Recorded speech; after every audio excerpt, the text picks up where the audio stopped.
Radio.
We are now live.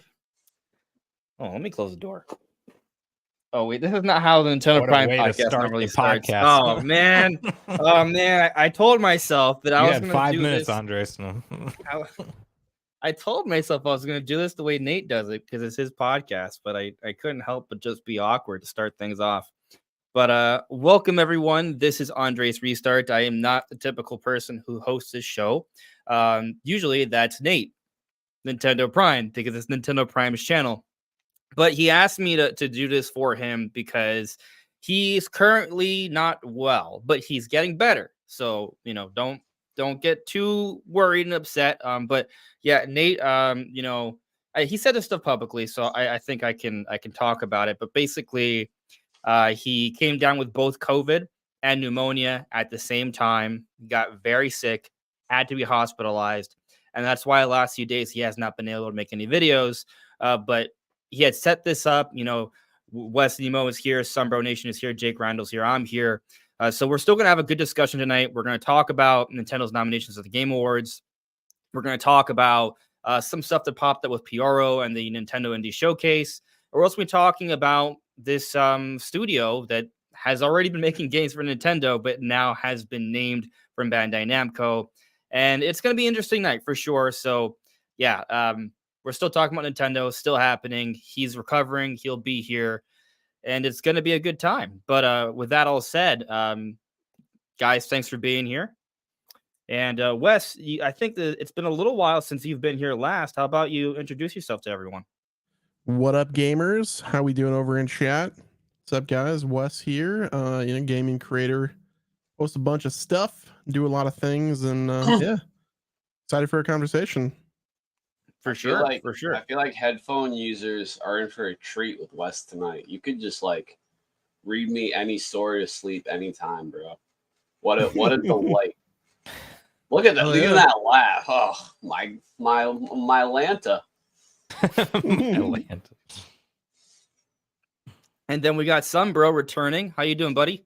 Doing good. Happy to be back. Well wishes to Nate. I hope you get a full recovery very soon, but I'm happy to be here and looking forward to discussing all things Nintendo. So hopefully a lot of people know me here. I've been here a few different times, but if not, Sunbro Nation's YouTube channel. And I mean, primarily Nintendo focused news videos is what I upload there. So we should have a lot of good stuff to talk about tonight. And Andres, just for the record, we're not doing the standard what we've been playing lately. I don't know if we want to do that or not. No. Oh, see, I was gonna do that after introductions. Hey, he's putting. If it was up to me, I wouldn't have done it. Okay. The thing I like about Sunbro tonight is he is coming in good spirits and is gonna try to keep it clean. We're not guaranteeing anything, but we're trying. Yeah. We're trying to keep it clean. I'd sure like a guarantee, but alas. And we got Jake Randall, the other co-host here, keeping it clean, apparently. How you doing, buddy? We'll keep it clean tonight, guys. I'm keeping it clean. Is that a guarantee? I can't do it. My hands Are you being maybe very careful with your wording, similar to maybe President Shuntoru Furukawa during the financial briefing? That's exactly what I was going for. I was like, Yeah. can I channel that? And that's what I'm going for. But real quick before we move on, just shout out to Nate. Reminds me of what's going on with my wife, because I have a wife and she's beautiful. She used to be a model around the world. I used to have posters of her in my garage, and she asked me to marry her. But she's beautiful, but she's dying. But just like Nate, she's gonna get better. And I don't live in a hotel. So all that stuff is true. Okay. Hell yeah. Okay. Yeah. For sure. I didn't know you were married. Yeah. Well, now you know. Congratulations. I'm very happy for you. Apparently my mic is messed up. I haven't restarted my computer since I got back from my trip. So Are you on the same there mic? it is. Yeah, but everything was like shut down, like completely shut off when I booted up my computer, and that's why I was late. But Okay. I'll mess with it a little bit. All right, you can keep going. Yeah. Well, I mean, so I think I'm doing a pretty good job of doing the typical Andres podcast, which is very awkward. But with that all said, how about we go into typical Nintendo Prime podcast fashion and go over what we have been playing lately. So, Wes, what have you been up to? Well, maybe mainly been Alan Wake 2, trying to get through that game, trying to play through Baldur's Gate 3 as well. Yeah, just pretty much those two. Got a backlog that's a mile long, so trying to get through it. Yeah. Do you feel like you played through the nominations? I mean, you just said you're playing Alan Wake, but yeah, so I've beaten like 23 games this year. I'm counting. Wow. So I've played through quite a bit of the nominations. I got to get through Baldur's Gate just because like if I'm gonna criticize it or like criticize the nominations and stuff, I want to be able to play through the game. So I've got little time, but I'm gonna try to get through it. I've only played through 2 of the Game of the Year nominations. Yeah, I wonder which ones. You might be surprised. I don't think so. There's one more I plan on playing. I just haven't gotten around to it. But we'll talk more about that later. Sombra, what have you been playing lately? Okay, so I just wrapped up. God, there's so many good games to play in 2023. I can't imagine how anybody would be unhappy with the type of releases we've seen this year. Talk about a backlog. I haven't gotten to everything I want to play yet, but Mario Bros. Wonder, I just wrapped up the 100% run because Andres, I think you said you were doing the same thing where on my first playthrough, as I was going, I was trying to 100% everything. So I wouldn't even move on to the next world until I went back and got all the purple coins and flagpoles and everything. And let me tell you, with zero spoilers, the special world that I'm sure everybody knows about, dear God, that final like challenge is insane. So after almost probably 30 plus deaths, maybe more, it could be more. Yeah, because I went back and got lives. So anyway, that was one of those Dark Souls-esque handshaking, couldn't believe I finally had the perfect run, like legitimately hard 2D platforming. Was super happy with it, super satisfied once I got the payoff. And yeah, that was, I mean, I tweeted about it just a little bit after the nomination happened because I had beaten the game literally the morning of the nominees dropping. And I was so glad to see Mario Wonder in the conversation, which I know we're going to hop into more later. But that, for a 2D platformer to be able to do that in 2023 and feel as fresh and creative as it did, like, I mean, I'm a bigger Zelda guy than I am a Mario guy, but that made me that much more of a 2D Mario fan. I can't wait to see what they do next. So do you think 2D is enough D? You don't need a 3D? For a 2-inch destroyer, 2D is plenty of D from what I hear. Yeah, you heard it here. Yeah, you guys are definitely keeping it clean. More than enough. So cleanly. Yeah, Mr. Clean might just like bust through the walls at any point right now. I'm just saying. Yeah. Oh yeah. I do think it's interesting though. Inclusivity, very clean. You're even drinking Liquid Death. That's about as clean as it gets. That's pretty clean. Yep. Like almost no sugar. Isn't it no sugar because it's just water? No, it's the iced tea though. Oh, Mm. okay. I think there is a little bit. All right, well then it's not that clean after all. I stand 6 corrected. grams, still pretty clean. Okay. I was gonna say, Sumbro. I do find it interesting how Mario Wonder has come out and done what it's done. Like I remember going back to around when Tears of the Kingdom was coming out. Before Mario Wonder had been announced, like there was talk that Tears of the Kingdom would be like the last big Switch game for a long time, and now we have Mario Wonder, which I think fits that bill. Unless, I mean, it depends. There was a lot of conversation about what that definition would mean, but Mario Wonder, it's sold a lot. People love it. It's been nominated. I mean, it's so. I don't know what else you can say. It's a pretty darn good game. Yeah, I think that's definitely like that quote was so kind of up for interpretation because it depends on who's saying it. Like I think it was somebody. I want to say I know Andy Robinson kind of backed that up too, but at some point it was coming from somebody at IGN that was saying there's no like heavy hitters. Quote There's unquote. a couple people, Yeah, a couple people that were hearing that, but then it seems like later as time went on, it sounded like they were hearing that. Oh no, there is more stuff. There's a little lull after Tears of the Kingdom, which really you can argue there wasn't much of one. I mean, if you count Pikmin 4 and stuff in there, and I don't know, it didn't seem like Nintendo really fell off this year at all. But Mario Wonder, as far as an original game, blew me away, and I do think too the other perspective on that is like if people don't count remakes and remasters as anything notable, because then you could argue that like Mario RPG doesn't count as anything that's really that much to get excited about. But I disagree with that. I love remakes, remasters, but I know not everybody in the gaming industry does. I mean, we got Metroid Prime Remastered, we got Advance Wars, we got Kirby's Return to the Deluxe, we got, and then Mike, Mario RPG. You might have talked about this last week, but you had a banger tweet about Metroid Prime getting snubbed. Oh, mine? Yeah, with Resident Evil 4 being in the conversation as a remake. What do you think about that? I guess we're getting off topic. No, already. you went off. You went off on Twitter. All I just said is I think it's idiotic. You were more aggressive than that even, but I loved it. I guess I've seen Andres getting all fiery. I guess the point I wanted to make is just that it's not that I don't think Resident Evil 4 is not deserving, because Resident Evil 4 is my favorite games of all time. I haven't played the remake yet. That's the third game I will play soon. But it's more so just that Metroid Prime Remastered, from a critical acclaim perspective, is one of the best of the year, technically even higher than Resident Evil 4.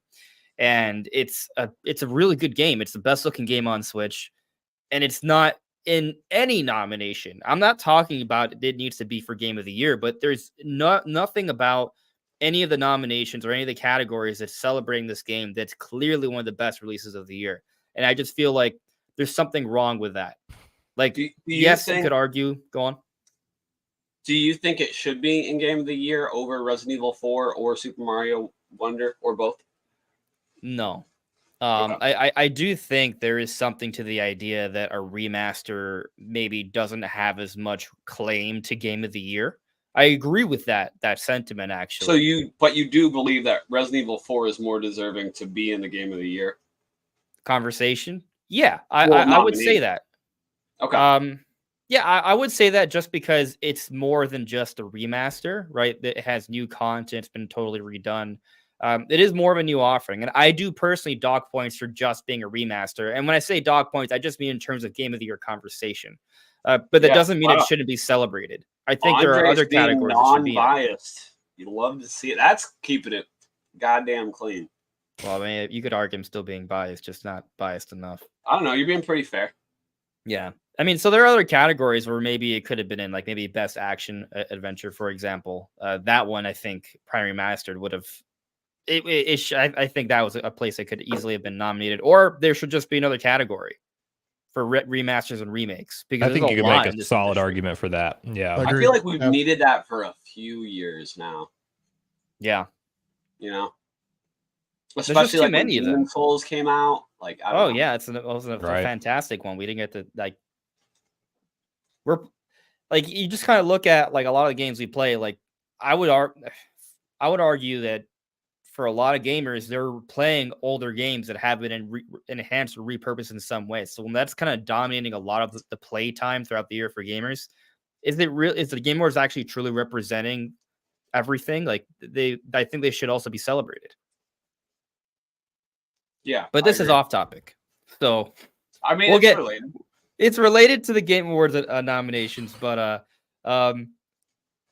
what have you been playing lately, Jake? Has it been anything involving cleaning or keeping it clean? I mean, Mario Sunshine, maybe? I've still been playing Pokemon. So That's not clean at all.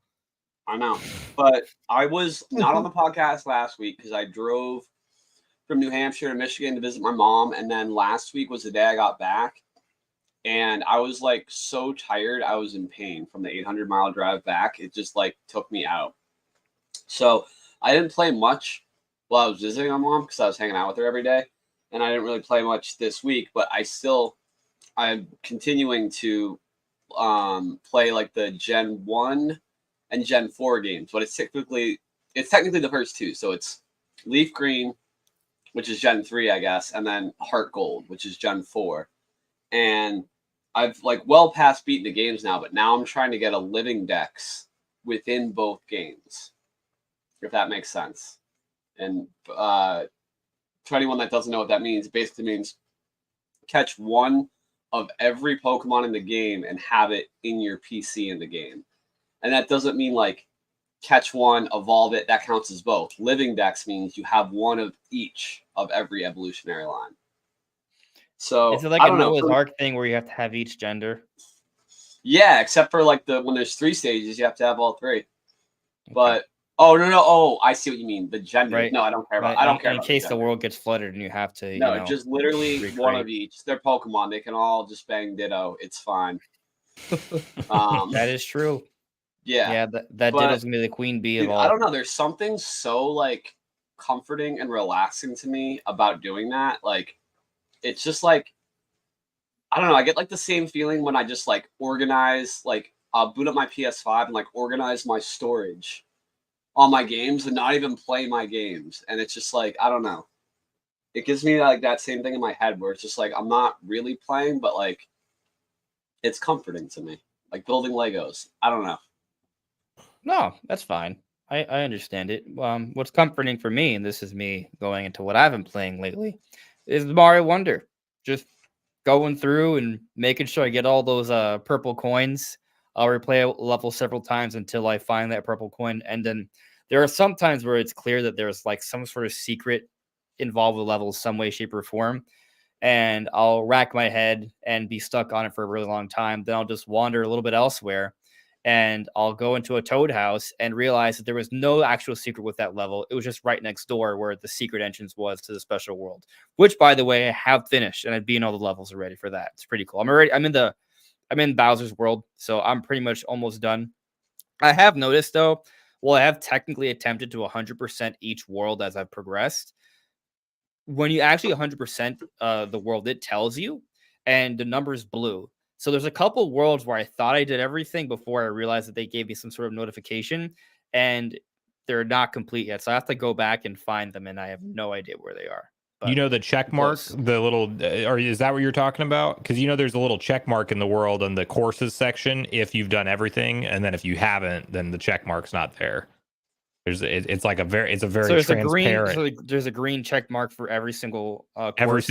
Not every single course, but whenever you're looking at the courses screen in the top right where it shows what world you're in, right next to that will be a green check mark if you've done everything. And some of them are very small, like you actually have to go back and like talk to the emperor or whoever twice, and then that was like a missing point that I didn't do. There's a lot of little things like that. Yeah, like you wouldn't think you'd have to do anything, but there's like a little bit of extra dialogue. Yeah. So wait, there's can I read a these couple little super things chats like real quick? I was wondering if we should read the super chats now or save them for the Q&A. I'm gonna. Well, these two are kind of different than regular questions, so I'm gonna read them. All right. What order? I can put them up on screen. Yeah, why don't you read them? Whatever order. Well, we could take turns. All right, you can read Nintendo Prime's chat. Okay. Nintendo Prime gave $2 to himself, not you, to say thank you once again, Andres, for hosting. Keeping it clean. Hey, Feel better, man. Yeah, feel better, bro. All right, we got one here. Brian C. just sending in the super chat love. You had nothing to say, just putting it in there. Nate appreciates it. Excuse me? Excuse who? Sorry, you just threw me off when you said nothing to say, just putting it in there. Well, I mean, it's a super chat. But What do you there's mean no by words. that? But, Okay, I got I it. mean, there's no words. There's just a super chat. There's just putting it in there. Okay, moving on. You're not going by quick enough. All right, there you go. I thought we were taking turns, so you can read this. Tears of the Kingdom, the end. I don't know Game what of that the means. year? Yeah, I guess maybe that's what it means. But we all know Baldur's Gate 3 is Game of the Year. Do we? Yes. Do we? We'll get back to that. We'll get to it, yeah. Uh-oh. We got another Nintendo Prime super sticker. Well, it's a hot red super sticker there. You've made your presence known, buddy. All right. Okay, so we'll save this part for the Q&A. But Venatu712 says get well soon, Nintendo Prime, and then when we get to the Q&A section, we will talk about But don't Spider-Man. dropping a big 50 for the get well soon. Yeah, for sure. Epic. And then Boo Mini wishing Nintendo Prime a speedy recovery and shout out to Andres. Oh, thank you. Oh, and Jake and Sunbro and West Nemo for supporting Nintendo Prime. Love this Nintendo community. Thank you, Boo Mini. We appreciate you. That's keeping it wholesome.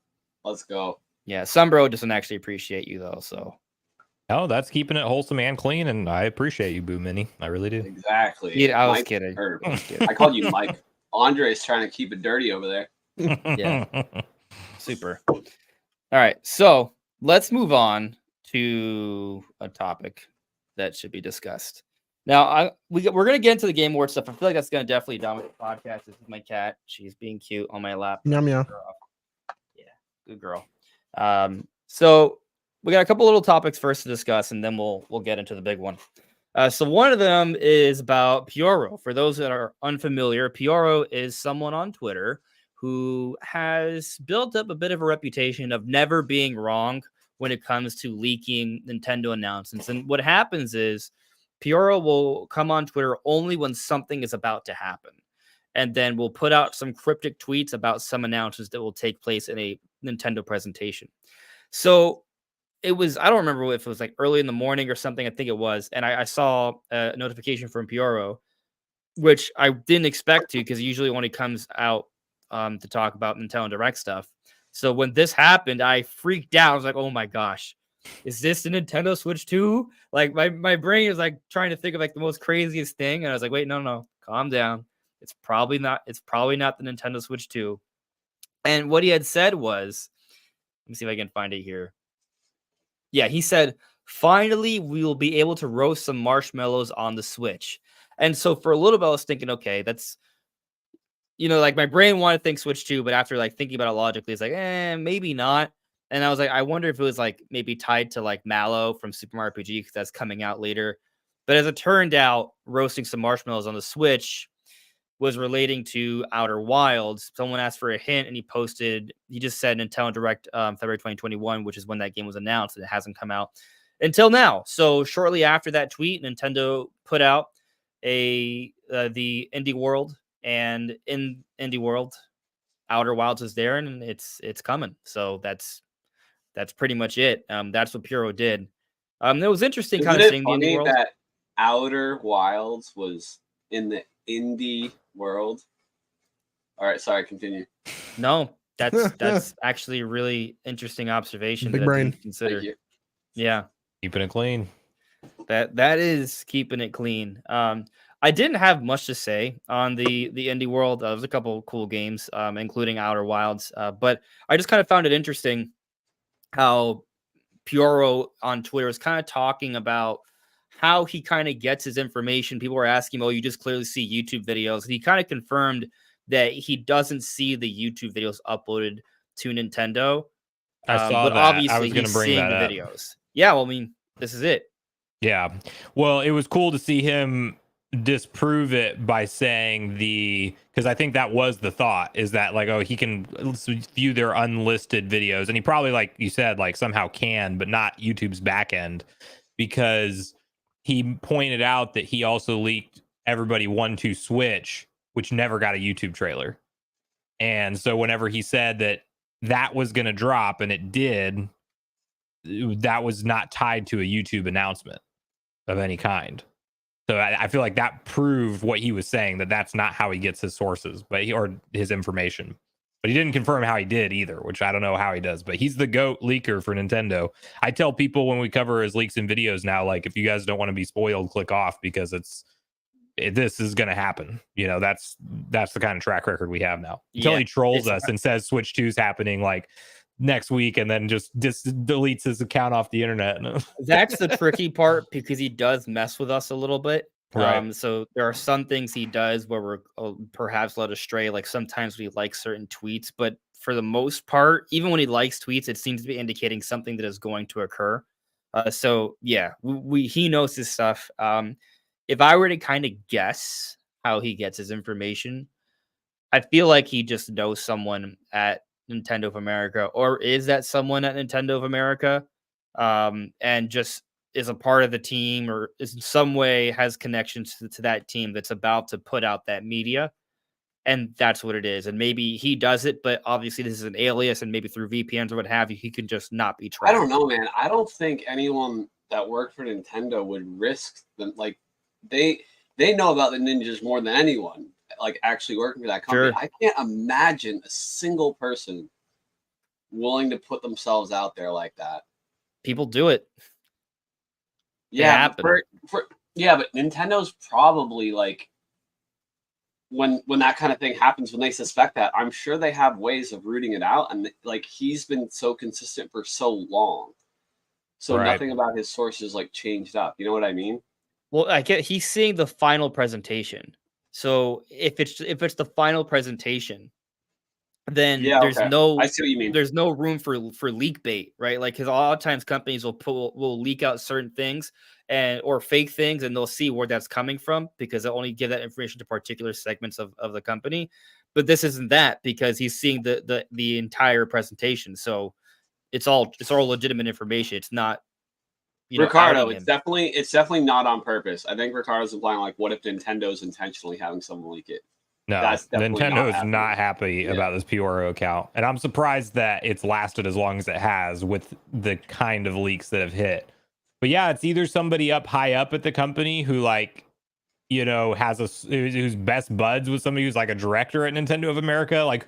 Who knows where it's coming from? But it does seem like he couldn't be a direct employee, or they couldn't be a direct employee. I couldn't imagine, but who knows? I think regardless of how you look at it, it's got to be weird, because even if it's like a friend or family member, that friend or family member has got to be nervous too, right? So either they like, because this is very clear stuff. But what's interesting though is that this information only comes out shortly before it's actually going to be public. So it's not like Pyoro is telling us, oh, when Metroid Prime 4 is going to come out, when Switch 2 is going to come out. I bet Pyoro doesn't know. Yeah, because I agree. it's not a presentation that's already been put together. Yeah, probably. Yeah, until it has been, and then when Pyoro is like, "Hey, Metroid fans, get ready," then that's when I'm gonna my hype's gonna just explode and we'll be freaking out. But yeah, I'm not sure there's really much else to say on this. Wes, do you have any opinions on this Pyoro? I personally didn't know who Pyoro was before this. I definitely just followed the account though. So yeah, I mean, it's interesting. Like, Nintendo is always going to deal with leaks, so I don't think there's really any way to solve it. But yeah, no, I mean, definitely going to be keeping track of this person now. Yeah, they're never wrong, but they might mislead you a little bit with their jokes. So yeah, or they'll tweet out one thing, like we saw prior to the last Nintendo Direct. We saw Donkey Kong rolling into action And so everybody's like, new Donkey Kong game that's happening. And then like the next day he says, but you'll never see who he's fighting. And then it shows Mario and Donkey Kong from the movie fighting each other, like that part of the GIF. So he made everybody think it was a brand new Donkey Kong game, and it's really Mario versus Donkey Kong, the GBA remake, which we found out afterwards. Yeah, it's interesting. I remember that because we were hyped for F-Zero GX Remastered and a new Donkey Kong game. And we did get something from both, but it was less than what we were hoping for. Yep. Because of how he shared his information. You wasn't wrong, but there was room for interpretation, and we interpreted it in the best way possible. It's kind of smart if you think about it, if he wants to gain an online following, because he definitely got every Nintendo YouTuber talking about the potential for a Donkey Kong game. You know what I mean? Like if he wants to drum up a following, which it seems like maybe he doesn't. I feel like he has to at some point. I mean, look at how many followers he has now. When I first stumbled across the account, I don't remember. It was like in the early thousands or something, you know, like 2,000-3,000, something like that. And he's already gotten to a point where just so many people know about him now, because anybody who talks about the leaks have found out that every one of them has been accurate. Yeah. It's going to be interesting to see what happens with him in the future. Yep. If we ever see the account just ghost and not come back before a future Nintendo Direct, we know that Nintendo sent their ninjas and they found him. Finally got rid of him. It's funny. Apparently, IGN blocked him. Like, he shared this tweet. It's like, oh, IGN blocked me. Oh, wow. Like, I didn't know that. I wonder why IGN would block them. That's kind of weird, yeah. Is he talking any shit about them? He doesn't really post any. I mean, I don't see him posting anything other than calling out other leakers that are like the fake leakers. Maybe he liked a tweet that was giving them shit or something. No, IGN got spoiled by him. Yeah, like the only drama I've seen him drum up online, which is honestly just almost comical to watch, is like he goes after the Samus Hunters and new Marco Maro and tweets out like all the wrong information that they've had, and he just says delete I'm pretty your sure account. Samus Hunter was forced into retirement like a year ago. Yeah. Yeah, Samus Hunter's done. Maybe it's just something as simple as IGN just wants to distance themselves from them because IGN wants to have good relationship with Nintendo. And actually, it wasn't IGN, but they may have done things in the past that might upset Nintendo. So maybe they just want to make sure that that does not happen at all. I'm kind of thinking now. I think it was Polygon. I remember they were kind of like speaking ill of Nintendo, and it's because they've broken embargo before. For clicks or what have you. And so I guess maybe there's a little bit of a concern with these different publications of trying to maintain a good relationship with them.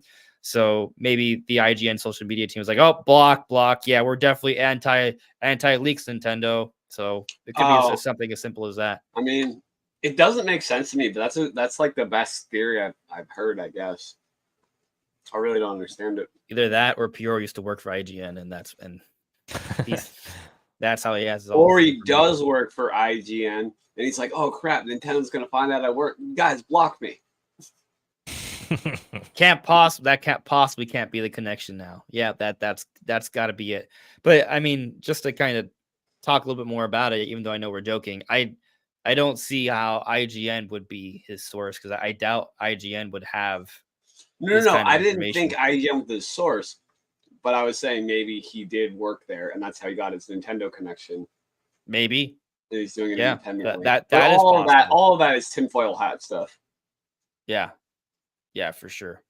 But anyway, that's enough on PR for now until he leaks Metroid Prime 4 or Ocarina of Time remake or whatever else suits my fancy.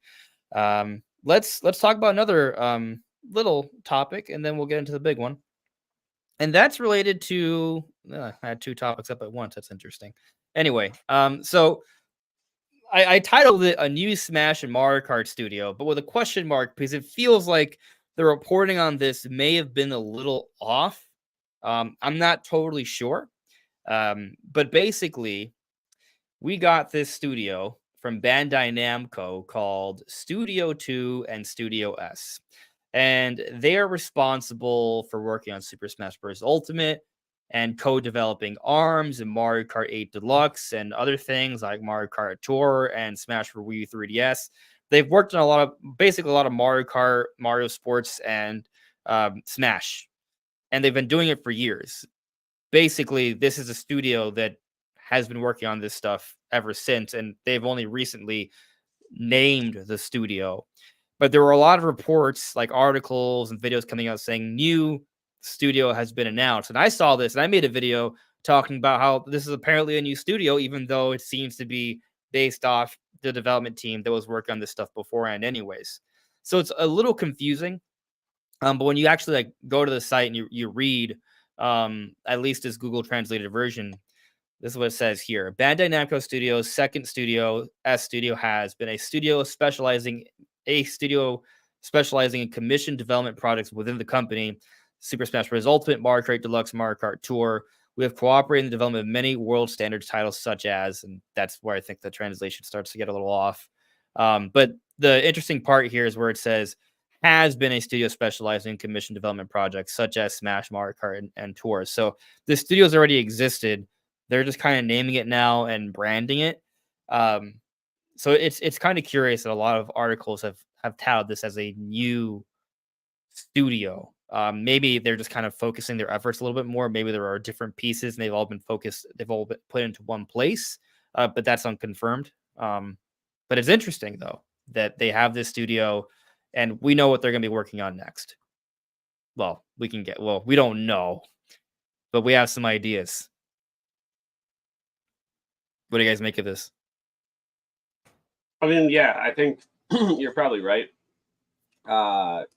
People reporting on it are just calling it a new studio because it's like a sexier headline, but it's kind of just seems like a more like a restructuring / organization of existing studios. Maybe they're just making it more cohesive. It sounds like, but it's definitely interesting. I think it's cool. They're getting it all together, and I'm ready for the next thing from them for sure. So I have a quick question on this because so VGC is the article I went off of, and they show like a new and everybody kind of ran with this. I don't know if they ran with it after VGC, but they show like a new logo like Studio 2 and Studio S from Bandai Namco. It looks pretty modern. It mentions 152 employees, 32% of which are new graduates. Around 40% of the team are artists, with the rest made up of designers and programmers. And then it goes in to talk about job listings right after, almost like this is a push.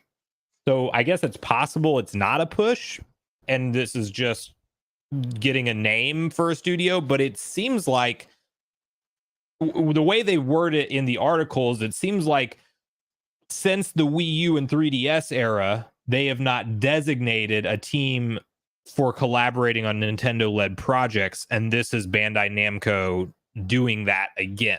I mean, that's the verbiage that's in the VGC article. So I take that to mean is just we have enough projects lined up for the foreseeable future with Nintendo, and our partnership has gone really well with them so far. And it's going to continue to go well with them on big titles that we've worked on. Look at how successful Mario Kart 8 Deluxe is. Look at how successful Smash Bros. Ultimate is. And we're going to do this again next gen, plus maybe even more titles. So let's brand these teams and let them work on that exact stuff. And let's also hire some new positions. That's my understanding of it, but I don't know if any of that's been misreported or not. I feel like makes sense. I think that's what we were saying, basically. Yeah, no, I think you're on the right track, Sumbro. I think perhaps because I think this is still newsworthy. To your point, I think it does tell us that they continue to have plans to work with Nintendo moving forward, and this, if anything, just kind of shows that more obviously, and they are trying to grow and expand it. So it may be the case that there may be a little bit of retooling going on here, and they're trying to make more of a considered effort moving forward. But it is still comprised of the team members that have worked on these prior projects with Nintendo. That makes sense. What do you guys think the 3D action game that they're hiring for that's unannounced is? No? It might be Smash. Might be Kid Icarus Uprising. That That's right. We do have those floating Well, okay, rumors. 3D action game wouldn't be a Smash, but Yeah, I was thinking yeah, no, but Kid Icarus would be. I'm Team Star Fox Adventures 2, but I don't think it's going to happen. Oh man, this is we're still talking about the remaster, right? Or the remake listing. No, well, Or there's another because I saw another listing. Does it specifically say for a remake? I thought it was some listings are for a 3D action game project commissioned by Nintendo. I didn't know that it was specifically a remake. There was a job listing a while back before this website popped up that Bandai Namco was hiring for a 3D action remaster make. That's right. I do kind of remember that. Yeah. Yeah, so that's why people have been talking about, oh, we're getting a Kid Icarus Uprising or we're getting a Star Fox Assault or something like that. So I wonder, is this the same project? Or is it something entirely different? Good point. I mean, it fits the bill. I mean, you know, you can hire for a 3D action game and just say that, and it could still be a 3D action game that just so happens to be a remake / remaster. So hard to say. But Jesus, Rickabar. Yeah. What? The hidden message is not keeping it clean. Oh, now I gotta see the hidden message. Where's the hidden message? Did you delete it? No, it's Riku X Ibar. Yeah, I don't see it. Oh, because you're not a mod. Are you not a mod? Well, I guess I'm seeing it from Oh, someone showed Hold it. on. Hold on. I didn't show it. I don't see it. Anyway. It's in the chat now. It's not hidden. Yeah, it's just Riku Bar. Yeah, it's in the chat. I don't see it. It's 5 messages above Nintendo Prime's message. It's from a member. No. Are you okay? Oh, wait. Oh my god. Meow meow. That is a very Nate Yo, he didn't deny it. He didn't deny it. I mean, it's my cat. Anyway, it's not worth denying. It's not needed. It's just so weird. Anyway, let's get into the main topic. So weird how you won't deny it, but yeah, go ahead. My cat, my physical cat, was on my lap. That's whatever you wish to call it. Statement. Oh my god. All right. Let's get into it. All right. So into what? The Game Awards nominations have been made public. We know what they are. And apparently Nintendo has more nominations than any other company this year. 15, PlayStation with 13, Xbox, which is also includes Bethesda and Blizzard, has 10, Epic Games is 9, Capcom, Larian, Square Enix all have 8. What individual game has the most nominations of any individual game? Oh, well, I think the you know BG3? the answer to that. Yeah, I actually don't know the answer either. Yeah, I don't either, but it wouldn't surprise me if it was Tears of the Kingdom, but it wouldn't surprise me if it was Baldur's Gate. Baldur's Gate's winning, so that's all that really. That's the big takeaway. No one's like, oh my god, what won Best Artistic Direction 2017? What was that banger? Like, no one ever says that. No. People are going to remember Game of the Year and maybe like Best Action Adventure Game or Best RPG type of thing. Exactly. Metro Dread Best Action Adventure 2021. That's right. Hashtag never forget. Never forget. Never forget. Well, let's dive into it. So the best games, or the bet for the 6 games were nominated for Game of the Year. It's Resident Evil 4, Alan Wake 2, Baldur's Gate 3, Tears of the Kingdom, Super Mario Bros. Wonder. I only got 5. There's a 6th one. I was trying to do it off the top of my head. Alan Wake 2. What am I missing? Alan Wake 2, Spider-Man 2, Resident Spider-Man Evil 4. 2. That's the one I Spider-Man missed. 2. Yeah. Spider-Man 2. You would forget Spider-Man. I just want to give No, you the no, opportunity I'm not to. keeping it clean anymore. That's just disgusting. All right, I That's wanted to just give you the disrespectful. chance. How could you? Oh man, I just like the movies. I don't like the games. I'm sorry. Oh, dude. I'm so bad. Yeah, but anyway, I mean, of those 6 guys, which one do you think is gonna win? We think is going to win, or which one do we want to win? That's you know what? How about both? Okay. Well, my I heart tells want. me. What are you Well, saying? my favorite game. I actually have 3 different answers because my favorite game on the list so far is Tears of the Kingdom. The game that I want to win and the game that will win are both Baldur's Gate 3 because it's the best game. It was the most well-made game. That game deserves to win. Why is it the most well-made game? Better than any of the other games against it that are going against it. But you say you like Tears of the Kingdom more. I said that's my favorite game on the list. Okay. But you're also saying Baldur's Gate 3 is a better made game. Yeah, Why do you think that? I'm curious. I'm just curious. Like, why do you think Baldur's Gate 3 is a better made game than Tears of the Kingdom? Because it's like it's literally it took a genre that was popular like in the 90s. It revitalized it and made it more captivating than it's ever been. Like for something that's existed for so long, to come up with the best example of it we've ever seen and have an amazing story, exploration, everything that Tears of the Kingdom does, Baldur's Gate 3 does it, but it's even beefier experience.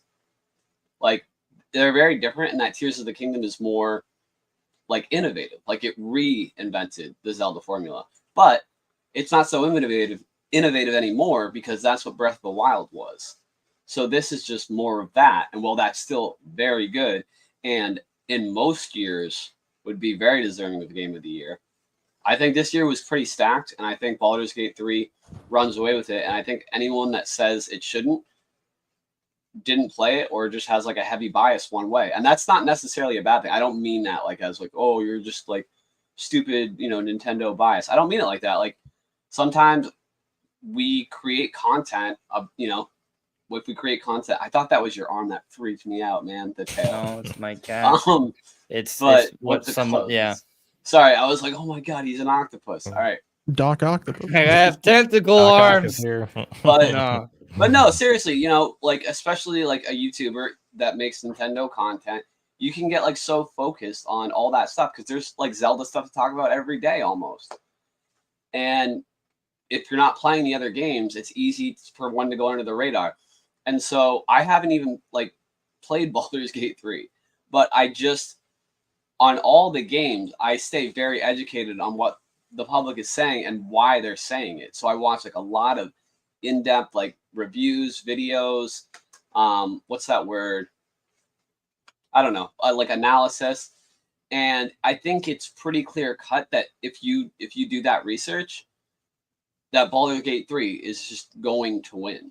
And I, as someone who initially wanted Tears of the Kingdom to win, after seeing everything this game has done and how it's affected so many different players and how much people love it, I want it to win. And that's how I felt about Elden Ring last year too. That wasn't a game for me. God of War Ragnarok was one of my favorite games I've ever played ever. But like it totally made sense to me why Elden Ring should win. And I was really happy for players of that game because that is very similar to Baldur's Gate 3 and where it's like it's really niche. And those players don't get a lot of stuff to be excited about. So if there's a game that deserves it, then I'm all for it. That's just my opinion though, obviously. Okay. Wes, what were you gonna say?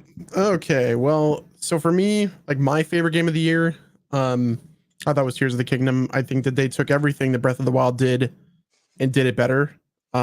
We got a classic Zelda story. It's just an incredible game. Like the technical achievements of what Nintendo did with a 7-year-old tablet that's worse than like 10 times worse than my phone is crazy. Like what they were able to do was insane. But I do agree. I think Baldur's Gate 3 is going to win. Because like you said, it does take the classic CRPG formula, puts another coat of paint and adds infinite possibilities. And when a game has infinite possibilities, something like seemingly infinite possibilities for outcomes, it's insane. I think Larian deserves credit. And I do agree. I'm kind of torn because like last year I hadn't played Elden Ring yet, but I just experienced God of War Ragnarok, and I'm like, how are they not going to make that game of the year? But then I played Elden Ring, and I'm like, holy shit, you know, this is a good game. So yeah, I think BG3 probably takes it.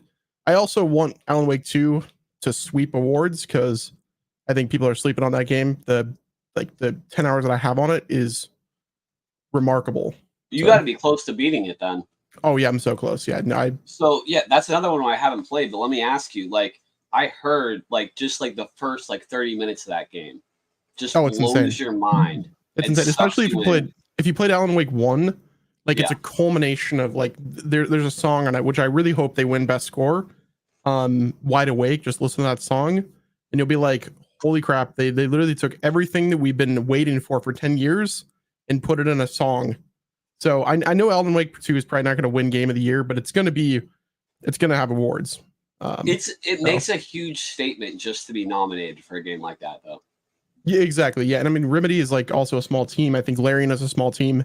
They definitely deserve the credit that they're getting, and they, like I said, I think they're going to sweep the Game Awards. I think that, you know, it's going to be an Elden Ring Ragnarok type situation again, where like my heart says that I want Tears of the Kingdom to win, but in reality, Baldur's Gate 3 is probably the game that will take it.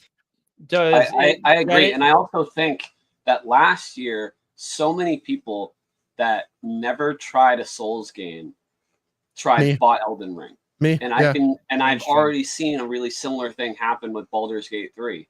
And I think that is a really good thing, because every time there's like a Nintendo Direct or anything, or like, for example, we had the Indie Direct, right? Indie Showcase. But what is the chat doing the whole time? Oh, Silksong. No one cares about anything else other than the thing they're zeroed in on. You know, when there's a new Zelda game coming out during Nintendo Direct, everyone's like, show us another trailer, you know. So I like to see these other games that are so good and deserving of your time get some credit and like get more people to try them out, because there's more than just one thing out there. You know what I mean? Sure. I kind of feel like best action adventure is like the consolation prize. Because usually Game of the Year games fall under the category of best action adventure. Yeah. So I could see Zelda winning that. Well, I mean, if you look at the lineup for best action adventure, it's Alan Wake 2, Marvel Spider-Man 2, Resident Evil 4, Star Wars Jedi Survivor, and The Legend of Zelda 2's Kingdom. Like it's almost the same. Yeah, it'll win that award for sure. Yeah. I kind of feel bad for Star Wars Jedi Survivor. Like it doesn't stand a chance against all. Oh yeah, others. no, yeah. Not even a bit. I heard that game. I mean, 2023, awesome. I mean, it's a good game. It's a really good game. It's really good. Jedi Survivor's awesome. No. That's what I'm saying. It's just so packed this year. It launched a little bit broken, but they fixed it, and I've been waiting to go back through since they did the patch, but it's solid. I'm glad you brought up coming out broken, because that reminds me of something that's kind of going on at this Game Awards that I feel needs to be addressed. Uh-oh. So there's this little game called Cyberpunk that came out, a broken, cheaping mess, and has a DLC that's been nominated, an expansion. Mm-hmm. Yeah, that game came out in 2021, right? 2020. Was it 2020? So 2020, I think. It was like right around the launch of the new consoles. I remember that. Yep. Yeah. It was after the launch of the new consoles. I know that for sure, but it only came out. Yep, December 10th, 2020. Yeah, it was last gen when it came out. It was it last? No, because it came out in December. We got the new consoles in November. Right, that's what I'm saying. But it only came out like last gen versions. At first, there was no PS5 or yeah. Right. So I'm curious, right? It's an expansion that they're getting, but isn't that basically DLC or how? No. So expansions can be nominated for Game Awards because of they're an expansion. They're not like just some small DLC. It's adding a completely new narrative, completely like separate experience that you could play solo. Like, can you give like a couple other examples? So like an expansion, the Witcher 3 Blood and Wine, that's an expansion that added a completely new area with 30 hours of content. In my opinion, I think Blood and Wine is probably the best game of the year for that year whenever it released. I think it was like 2016. Okay, Um, wait. So I see the distinction. So like, it would be considered a DLC if it was more content that took place in the same like map and Correct. world. Yeah, this is a new area, completely new narrative, So new the cast. Yeah. current Pokemon Scarlet and Violet and Sword and Shield, those DLCs would be considered expansions. They're entire So- new areas, entire new narratives. Right. With entire new cast of characters. Yeah. Yeah, Well, that's the- game of the year the worthy, baby. Let's story. go. Well, I mean, and that's why I kind of brought it up though, because I'm not much of a Cyberpunk guy, but I am definitely a Xenoblade guy. And Xenoblade Chronicles 3 Future Redeemed, by your definition, would be considered an expansion because it's a separate story, separate world, separate characters, enemies, mechanics. It's a 30 to 40. It's bigger than a lot of full price games. And it has seen no mention in the Game Awards yet. According to Metacritic, well, granted, not a lot of critics reviewed it. It is rated higher than most games that came out this year. So most of your like games that get reviewed and your expansions get reviewed, like if it's something that can be reviewed, then that's technically what is eligible for nomination. If I Well, it remember was right. reviewed, just not by as many people as Cyberpunk's expansion. I have something to add on that note because not in relation to the DLC, but I have a little bit of a different perspective than you guys on the game of the year, Baldur's Gate 3 versus Tears Oh of yeah, the you Kingdom. never really got your Let's take go. on it, did you? Yeah, let's Oh go. yeah, I want to hear. So, but it ties into what you just said because I actually do agree that from everything I've learned online about how Baldur's Gate 3 revolutionized this style of gameplay, that it very well may be the one that deserves to win Game of the Year. And I honestly, my personal stance on it is it's a coin flip between those two. I will be shocked if it's not Tears of the Kingdom or Baldur's Gate 3, but I'm expecting it to be one of those two. But I think that the type of media outlets that are comprised of the 120 that are voting on this thing at the Game Awards, vastly, like Zelda games will more vastly appeal to that crowd than the Baldur's Gate 3 game. Now, maybe I'm wrong about that. Maybe they're really, with 120 different media outlets, maybe there is enough of a understanding that this just revolutionized that style of gameplay. Something that related to that, Sumbro, that like I've been thinking about a lot. I'm glad you said this because it reminded me to ask this. But whoever gets like votes, at the table for the Game Awards, has every single one of them played every single game? Exactly. I don't know. Because It can't be because if Xenoblade would they definitely haven't, win that's more. not really fair. Yeah. Yeah, and I don't think they have, to be honest. Now, I don't think Jeff has ever said that they have. I don't think 99% of people should be playing every single game that gets I nominated. think it's outlets. But so I it's do 120 think outlets. the 120 people that are voting on them need to do it. Like that's your job. That's a good point. But what Wes just said, it's 120 outlets, not people necessarily. Yeah, so like there's individual reviewers on each outlet. They are all assigned to specific games. So is it really goes. more than 120 votes? Is it like let's just say, for example, let's say IGN gets a vote in the Game Awards. Is it one guy that's going to decide for IGN, or do they have everyone on staff vote and then I'm sure that's how it works.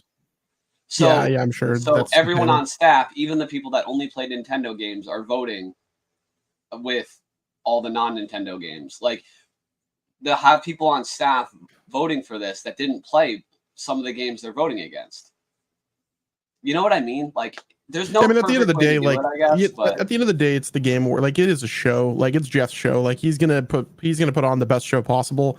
And if I'm being realistic, it doesn't really matter who wins, does it? Exactly. If I'm being realistic, like I could care less about who wins Game of the Year and who wins the other awards.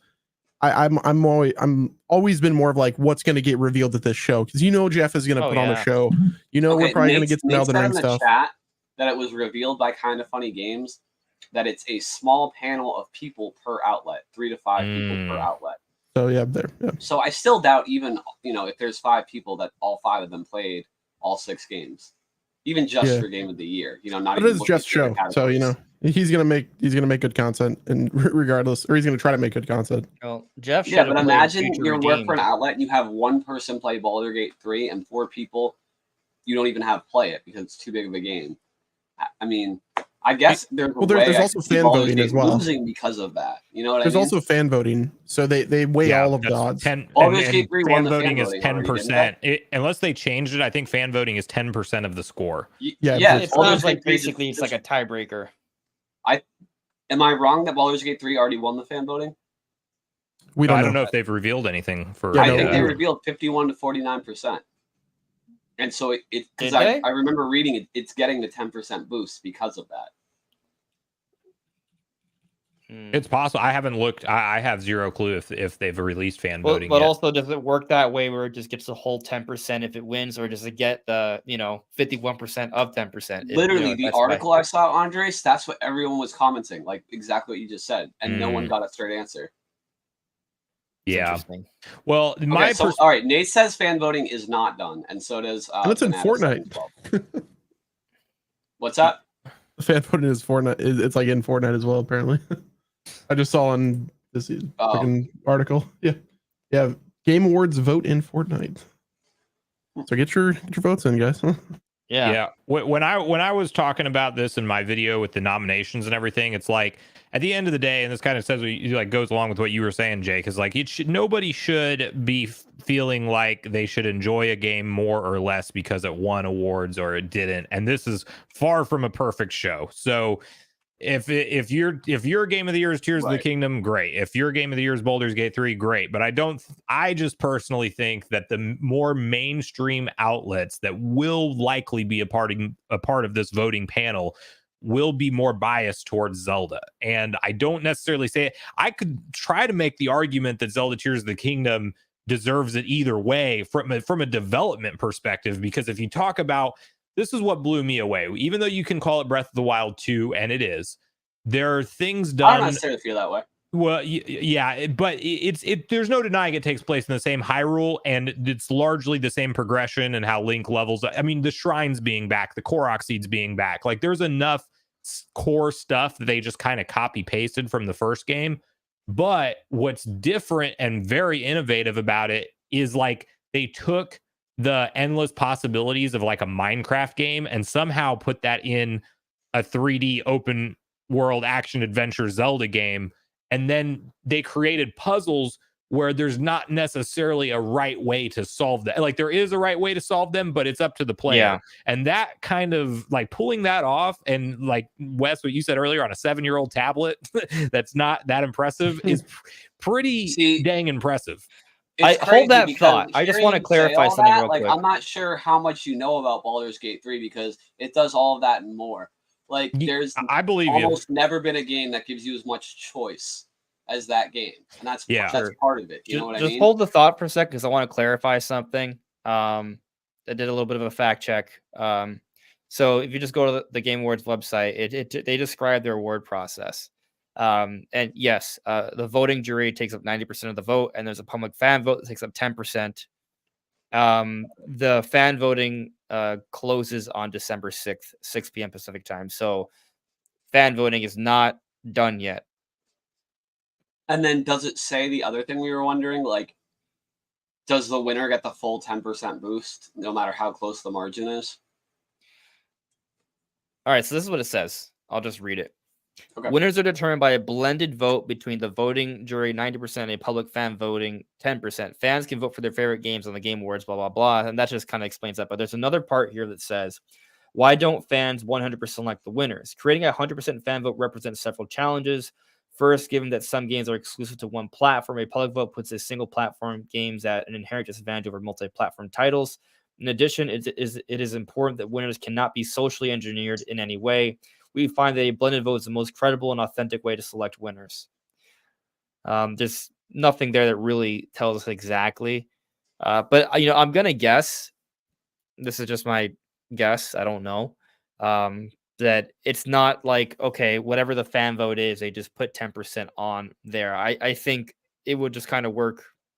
The total fan vote just accounts for the 10. Like, let's say if Tears of the Kingdom wins, 7% of the fan vote, then that's 7%, but there's still 93% unaccounted for that particular category.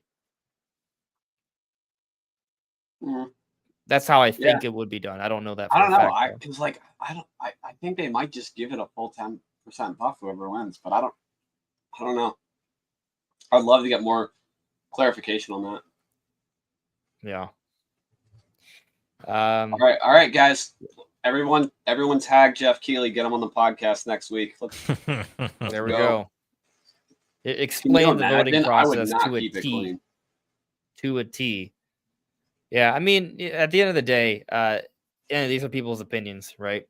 And we're going to disagree with them. That's what I'm saying. And like, we keep talking about how not perfect it is, like how far from perfect it is. And that's the thing. Like when I say I think Baldur's Gate 3 is going to win, I don't want it to win. I don't want you to be like, haha, Andres, you're wrong. Except for Nate. I just want him to be wrong. But like, you know what I mean? I'm just saying like, it's my opinion based on how I think the little, all the little details of this process with the people that are chosen to vote, how I think it's going to work out based on what's happened. At the end of the day, it doesn't matter if Baldur's Gate 3 wins and your favorite game with Tears of the Kingdom. You got something way better than Game of the Year title. You got that game. And that you're going to, you know what I mean? We have Tears of the Kingdom now. We're going to have it forever. And that's way better than like stupid console wars bragging rights. You know what I mean? Like if Tears of the Kingdom does win, it'll be like, that feels nice to have your favorite game like get an accolade like that. But if it doesn't, we all know how good it is. Like, and we can just say screw IGN. Hopefully they'll block us, I think it's from a broader perspective, the show is a net positive as a whole, outside of the people who really get hung up on if their game didn't win an award, because what I like to see is like all of the year over year growth it has. I mean, it just means that gaming is becoming more mainstream and there's more eyeballs on it than ever. So it's kind of a fun event just to have for the sake of the gaming community coming together. It's just that people have to realize that these awards don't mean you can't enjoy your favorite game, No one might even care who even wins the whole thing if they show a GTA 6 trailer. Oh, you know what I mean? That'll break the facts. You think Jeff got the trailer? Oh, I don't know, but that with the timing of Rockstar saying they're about to go drop it, and then it's Game Awards next month, who knows? I think they drop it in the morning. Drop something on their own, they might do a second trailer for the Game Awards. You know what I mean? That's what I was. Okay, that's a good point. I didn't think about that, but that's probably far more likely. Yeah, they just drop a 9 a.m. trailer, and then no one talks about the Game Awards for the entire day because it's all GTA 6. Honestly, Rockstar should just like wait a day or like do it before. They should do it like at the very beginning of the month, like the Monday, because that's like on Thursday. So let's say like Monday on December 3rd or whatever that is, they drop the trailer, and then on the Game Awards they do like a follow-up, like a part. I don't think they give us gameplay. Maybe, I don't know how much they're going to show us, but Game Awards gets something else exclusive that's like the second look at GTA. Just get 6. Sam Hauser, bring him over here, let him say, hey guys, we're making GTA 6, and I think we'll all be happy. We ready to just talk about like what we would like to see for announcements, or are we done? Oh, I'm down. Let's get it. Okay. I'll just say this. I'll put my 2 cents in terms of all the nomination stuff. It's fine. I don't think it's over for Tears of the Kingdom, but I do understand that Baldur's Gate 3 has a lot of momentum right now. So we'll see what actually happens.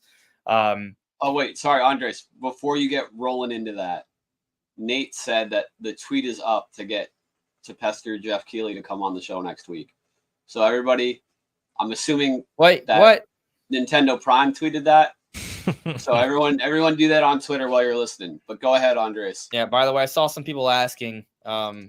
Nate hasn't been feeling well, so he asked me to host a show in his place this week. Well, he's gonna get better. Just like my wife. Yes. Thank you. Yeah. Anyway, just putting on these little 2 cents, I just want to say that I think that there should be a remaster remake category, because I really don't like the fact that Prime Remastered has no representation here at all. I'm not saying it deserves to win Game of the Year. It is a remaster, but when you have expansions, when you have a category that's just for VR games, and most of the VR games are just games that came out a couple of years ago adapted for VR, how is that any different from a remaster? It's just like kind of porting it for a different format. So I think that they should probably come with a category. I know we touched on this before. And yes, Future Doom totally got snubbed. Not because even it's definitely not an even that, expansion, Andre. and It's it's like, better you than make the other such a good expansions that came point, out because this year. not even are those VR games recycled, but let's face it, like the number of sales for remaster remakes trumps all VR games combined. You know what I mean? So like, why have such a niche category Yeah. at all if you're gonna totally ignore this other one? And I think maybe an argument to be made is that they shouldn't be adding more categories because the show's already long enough. And maybe that's right. Maybe they shouldn't add any more categories. But I agree that a remaster remake category is more important than some of the other categories we do have. I'd say you could take out VR. No one really cares. Yeah. Add remaster remake would be huge, and there's probably other ones you can remove. I'm not a fan of best content creator. What Yeah, about they- best yeah, community Leave support? that out. Best What are you what? guys? What'd Best you say, community Wes? support, like Bungie getting nominated for best community support. What are you guys' thoughts on that one? Do you guys see that meme? You know, after the layoffs, Yeah, Oh, yeah. oh my God. Yeah. the community. They're not going to win, but if they did, that would be the funniest What did thing Bungie ever. have to do to Jeff to get nominated for that award? Absolutely wild. Money. Yeah. It does When you talk. think about it, like the actual staff, like doing the daily work for Bungie, I think it's fair to them. But yeah, And but they if just anything, got, it's a credit to them to be like, "Look, you fucked up, Sony." Like, you know but what yeah, I mean? and they just fired their lead community manager as well with the layoff. Yeah, that's the other thing, is like, who would accept it? I mean, I guess it's more like the reason that Destiny 2 is there. It's just because it's about the game and not the company. Oh, Nate says DLC category. Yeah, That'd be cool. Yeah, there's quite a few categories. I think you could make an argument that I'm clicking through them here. I'm trying to see like which ones could you really remove, and content creator of the year is the first one that I would trash. I could see maybe fusing best ongoing with DLC. When you got like team best esports team and coach, like why is it just the They team? also, yeah, best esports game, which makes sense, but then you have best esports athlete and then best esports team. I mean, I guess, but see, we got to remember this is an industry show, and the kind of money that's in esports, I think, true. maybe plays into that. here's something that is I find interesting. So I'm looking through the categories. They have best independent game, but then they also have best debut indie game. And I guess I kind of understand it because they just wanted to highlight more indie games. But I mean, so Well, what honestly, does that mean? The industry is so big now, we could use an indie game of the year show. That's all indies. Because you could have separate categories for all of them, and that way it would highlight a lot more. Nobody's going to tune in, though. Their viewership will drop off a cliff. Right. Well, I actually saw that Nintendo. If they make it concise, it could be a better watch than the actual game of the year. Yeah, I don't disagree. I just they're not going to get any of those mainstream eyeballs on it. Sure. Unless they're revealing Silk Song, like they ain't getting no views. I don't think they would for the first one, but if they kept it like a clean, like 30, 40 minutes, and everyone loved it, they would get a whole lot more eyeballs the next year. I think it could grow pretty fast, but I don't know. Do we really need best mobile game? Who cares about that at the Game Awards? Mobile makes a lot more money than console. But does the Game Award audience care about this category? I bet Jeff gets a ton of money from the mobile developers to have. Are you saying you didn't vote for Hello Kitty Island Adventure? I haven't voted for anything. I intentionally chose what do you not mean? to vote. Come on, bro. I mean, it's we should have Andres pull up his screen and vote right now on the stream. You want me to? I could. I don't know, chat. What do you think? Hold on. Seems like a waste of time if you ask me. Only Nate can make a poll. Yeah, I'm not logged in on his YouTube channel. I don't think we should. I don't think it matters. Nate, can you make a poll and then we'll sit on your poll until we get enough votes? If you really want me to do it, I can. I think you could argue that mobile is a different crowd Well, than the the Game other thing Awards about That's you what I'm crowd. doing trying it to right say. now, Andres, is then everyone could see how many categories the Game of the Year has. You know what I mean? But I don't know. Maybe people don't There's want to do that. 31 categories. All right, there we go. That's keeping it clean. I logged into one of my Google accounts. I can vote if you want. All right, what's your Game of the Year? All right. Let me want to Close share the a screen. window. Let's run through this in 2 minutes. All All right. right. Let me share my Just skip screen. all the boring More than enough categories. time. Just do like the first two rows. Keep in mind, I'm Nintendo biased. I haven't had time to play any of the games this Do you year. want- I know I'm a Do terrible you want to person. share your screen if it's only going to be 2 minutes? That way you don't have to read every option. Good point. All right. So You can game put of the up, like, year. small on the side. Game of the year. I haven't played Alan Wake 2. I haven't played Baldur's Gate 3, Spider-Man, Resident Evil 4. I played Mario Wonder and Tears of the Kingdom. I will play Resident Evil 4. I've been thinking about playing Baldur's Gate 3, but it's such a huge time investment. Mhm. Oh, I have a So- question. Does it let you abstain from a vote if you don't want to vote on a You category? can just skip it, I'm pretty sure. Yeah. Yeah. You should Anyways. skip Game of the Year because you didn't even play them. Dude, how many Dude, did you Okay. play? How many did you play? Did I vote? Did you? No. Brian, Alright, That's I'm because kidding. you know why? You just Because I you keep just it told fucking me- clean. I'm With- doing this because you told me to. With I that know, logic, I know, Jake, I'm we just- couldn't I'm we just- I'm couldn't really have giving you a any hard time. players Go ahead, vote. Go ahead. Vote at for, all. Vote for Zelda. I bet you All right, so the amount of players that have played all 6 games, that you couldn't have an audience vote at all. all right, Exactly. so best game direction. I'm gonna pick Mario Wonder, and there's a reason for that. If you read the interviews, the thought process behind the game, the extra development time, a lot of the 3D Mario influence, how they were came up with thousands of ideas. Like I just love, like you should definitely check out the interviews for Mario Bros. Wonder. Wait, Like what did on you Nintendo's vote? What did you website. vote that one for? Mario Wonder for best game direction. I think they did a really good job with that. I think they had a better direction than they did for Tears of the Kingdom. Nate, do you want to post the link in the chat for other people that are watching to vote for Game of the Year? Best narrative, I don't know because I haven't played any of these games, but from everything I've heard, Baldur's Gate 3 is probably deserving of that because of all the That's story goddamn right. options. You could maybe argue Alan Wake too. Mhm. Yeah. Yeah, I mean, Baldur's Gate's got like 80,000 narratives. Seems Yeah. like it's like I'm 20 Um, hours in and I still don't know what's going on. For best art direction, I'm gonna give it to Hi-Fi Rush because Xbox needs something. Well, And cell it's shaded. such a Let's unique go. looking Tango game. Gameworks, Yeah. baby. Yeah, I think Yeah. that's Love it. that game. Ooh, See? Liza P is pretty beautiful though. I did think about that one. Yeah, but it's like it's a Dark Souls clone. So Yeah, fair enough. No. More Yeah. Bloodborne. More Bloodborne. Yeah. well, The Bloodborne Soulsborne. 2 that no one ever got. But if I Bloodborne's do- slower than mm. Bloodborne, so Bloodborne I wanna PC play port. Best score in music. Considering I've only played Tears of the Kingdom and it's amazing. Tears of the Kingdom. I'm People picking disagree. Alan Wake 2 or Hi-Fi on that one. I love Tears of the Kingdom, but Is Mario Wonder nominated for that one? Because I love the way that it No. incorporates it's not. like No. music in the actual game. Yes. Best audio I design. agree. I can't vote for this one, but I'm picking Resident Evil 4. I would go with Alan Wake 2, but there's a Seems legit. glitch for the audio was like completely bugged at launch. I'm like, yeah, no. Hi-Fi Rush. Best Dub. performance, and we don't have Ganondorf. Abstaining. Whoa, Idris Elba, easy. Whoa, dude! Final Fantasy 16, you had Clive Didn't and start- Sid absolutely crush it. I'm Didn't sure play one it. of them's on there. Abstained. Innovation and accessibility. Abstain. Good answer. Good Games answer. for Impact. I haven't played any of these, but I'm sure they're amazing. Abstain. Best ongoing. Well, Fortnite just broke. Give it to Final Fantasy or Yeah. Cyberpunk. Yeah, you're right. I go with Final Fantasy. Yeah, Final Fantasy 14 is kind of crazy, like insane at this point. Best community support.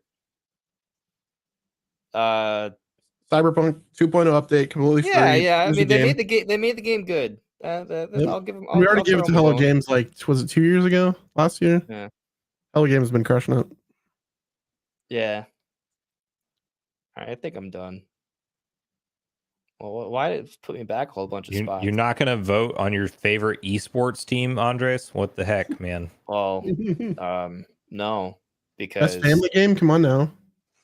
Give it to Super Mario Brothers Wonder. We already It'd be know so Mario Wonder's funny getting that one. If under each like category there was Sea of like Stars for best independent game. a box to check, like, do you even know any of these? Sea of Stars is almost good enough of That a would game win to for be up for esports. Game of the Year. So, yeah, I think I'm done voting and wasting time. Yeah, Nate said this in chat earlier, but I think that it's accurate with like that you can make a case that since the esports crowd is kind of different than mainstream games, also like maybe you could argue like the same thing you were saying for independent games, which who knows what the viewership looks like, but still maybe they could have their own night, or their own esports separate... awards. Oh, the esports awards are a thing. Yeah, Okay, well, I learned something new tonight. Yeah, it's like a big event too. Hey, we don't want your kind It's like sponsored by Lexus. around these parts. Sorry, it's not keeping it clean. I already exited the website. It was glitching out on me. So, I will say I did notice that Advance Wars Winter Reboot Camp got put on for best strategy, which is a remake compilation. And what's funny about that, I guess that can be defined as actually that this is another talking point. It's coming back to Wait, Metro was Prime Fire Remastered. Emblem and what's it called? It's in there. They were in there. Okay. Yeah.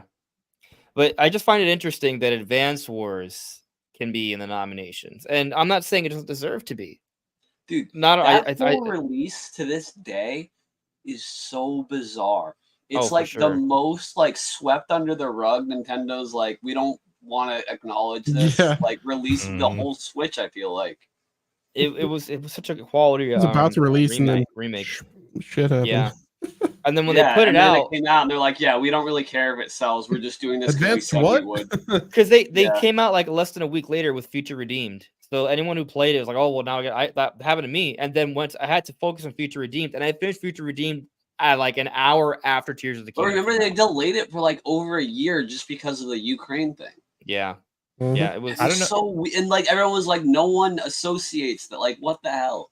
I don't know if they're going to release sales data on it, but if they ever do, I would be willing to bet it's at the bottom of Nintendo. I think so. It's definitely Switch under a game million. sales. That's for sure. Which probably means Bananas, which once is you bad Switch news. came out. Oh, Everybody everybody wants wants to to Switch. Switch. You're right. You're right. I probably had the I- worst lead up. We But didn't even here's get a the trailer thing. for that. Nintendo was kind of proud of that one. Like they actually tweeted that one, was like, "Oh, look at this! Like, oh, there's the horse guy." They had those creators come out and do some kind of event, but they didn't drop I a know. trailer They weren't for gaming creators, just for the record. They were like other types of creators. Like, Yeah. like, Well, some like- of them were like gaming Pornhub creators. creators. No, like girls that put on makeup and stuff creators. Just anybody with the like- social like- media following. Like vlog Yeah. creators, things like that, like the more slice of life kind of style. You ever people. have someone like ask you like, "Hey, like you look really familiar," and then you have to be like, "Do you watch a lot of gay porn?" And it's kind of awkward. Peak Sorry. So- cleanliness. Yeah, what I Not was keeping it gonna clean. say in relation right, to you're right. Advance Wars being nominated, I just find it interesting that was put up for nomination despite its lack of popularity. And it's a quality remake, right? But then you look at something like Metro Prime Remastered, and people will say, well, that shouldn't be in it because it's a remaster, not a remake. But you just like, I feel like that shouldn't really matter. Because if we can say, like, if we can see remakes like Advance Wars, and that counts because it's technically a remake, and we look at Remastered, which is the best looking game on Switch and the second highest rated game on Switch this year, and is a lot more popular than Advance Wars, but it doesn't count because it's technically a remaster. Isn't that just kind of like stupid? Like, doesn't make any sense. Like from a like a functional perspective, visually, it's the most impressive game. It's fun. It has quality of life updates. It has new art. Why shouldn't it be counted? Just because the way it was developed is slightly different. I think because it has remastered in the title Mhm. is probably the entire reason it's missing from the conversation. Because I'd be willing to bet, I know these are coming out at the wrong time. Oh, well, maybe not for next year. We'll see. But Super Mario RPG doesn't have remastered in the title, even though you could say that's more of a remake, especially since it's from the SNES era. But it still follows the original game formula, so that's debatable.